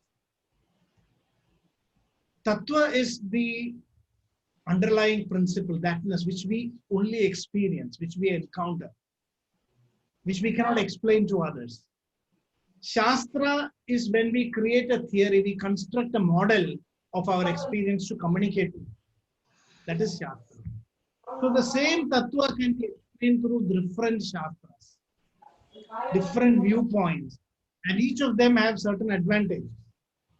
So when you say Shastrakara, it means that the same tattva that I have experienced, but I am explaining in a different way. So we have this problem in modern, in any scientific endeavor, this challenge is there. So Swasamjnas will be there. They will use their terminologies. They will use their method of modeling. So there is some background disturbance. Yes, sir. I'm Could trying somebody? to... So the reason that Charaka and Sushruta or Atraya Dhanvantari Sampradayas differed is only in the Shastra and Vyavahara. And that is actually a big hope. It shows that Ayurvedic science is flexible and open to different views. When I studied Dravya Guna, I was very much intrigued by the synonymy of herbs, because I was introduced a binomial system of nomenclature. Here today we want everybody to use one name, standard name. In our tradition, they say, let everybody use their name. So there was one verse which I remember even now, Prakrita Namas. Why did the Nikhandu stitch all the names together? Why couldn't they say that, let us use only Guruji? Our life would have been very simple and we wouldn't need all these Nikhandus if at one point of time all our Acharyas decided that let all of us call this plant by one name. No, no. Let there be 100 names. Prayojanartha vajana pravritti yasmadada pragrita mitya dosha. What they found was that every name, every concept that somebody creates to understand and experience is a viewpoint. And we have to preserve it. So if 50 names are there about one object, one herb, it means it is 50 viewpoints. And if you reduce it to one viewpoint, you are losing that richness of that experience. Our mind is like a cup from the ocean. We are trying to take water. How much can I take? I can take only 1 cup. Another person can take only 1 cup. Ocean is still vast. We cannot hold the ocean. So all Shastra has limitations. When Sushruta represents Dhanvantariya Sampradaya, it is an attempt of one school of thought to capture in a container what they could of that tattva of Ayurveda. And Charaka school represent another attempt. So the Shastra Bhaga, the way the Shastra has been modeled, may differ from one tradition to the other. But the point is that it is all coming from that same tattva.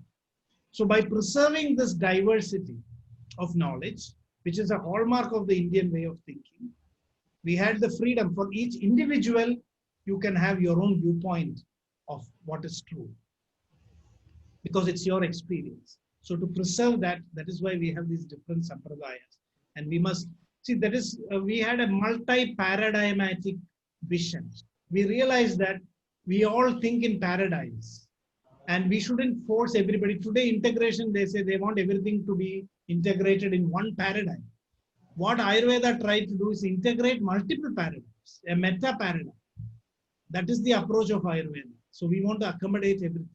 Even our darshanas, from Astika to Nastika, you see that it's so widespread. And still all of them get accepted within a common framework. So that is why in Ayurveda also that diversity of thought, that different approach to understanding, experiencing and explaining what the tattvas are, that was preserved. So that should be considered as a strength and not as a weakness. That shows that the real knowledge is beyond human. So they say the map is not the territory. No map can represent any territory completely accurately. If you want to describe the landmass, you create a different type of map. If you want to show the water bodies, you create another type of map. If you want to show the forest cover, you create another type of map. So the difference is only in the map, but both traditions are moving in the same territory, but explaining it in, from different standpoints. I hope that explains your question. Thank you, sir. Dr. Harakuni, please ask your question.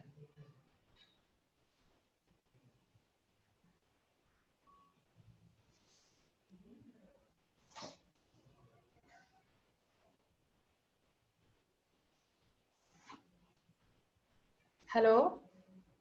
Hello.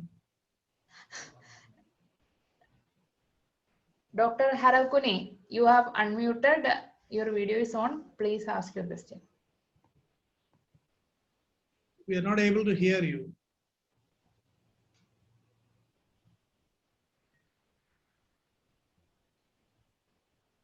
I think he has some problems with his microphone.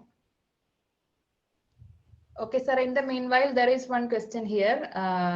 How to reach the artha, which is exactly meant by the Samhita?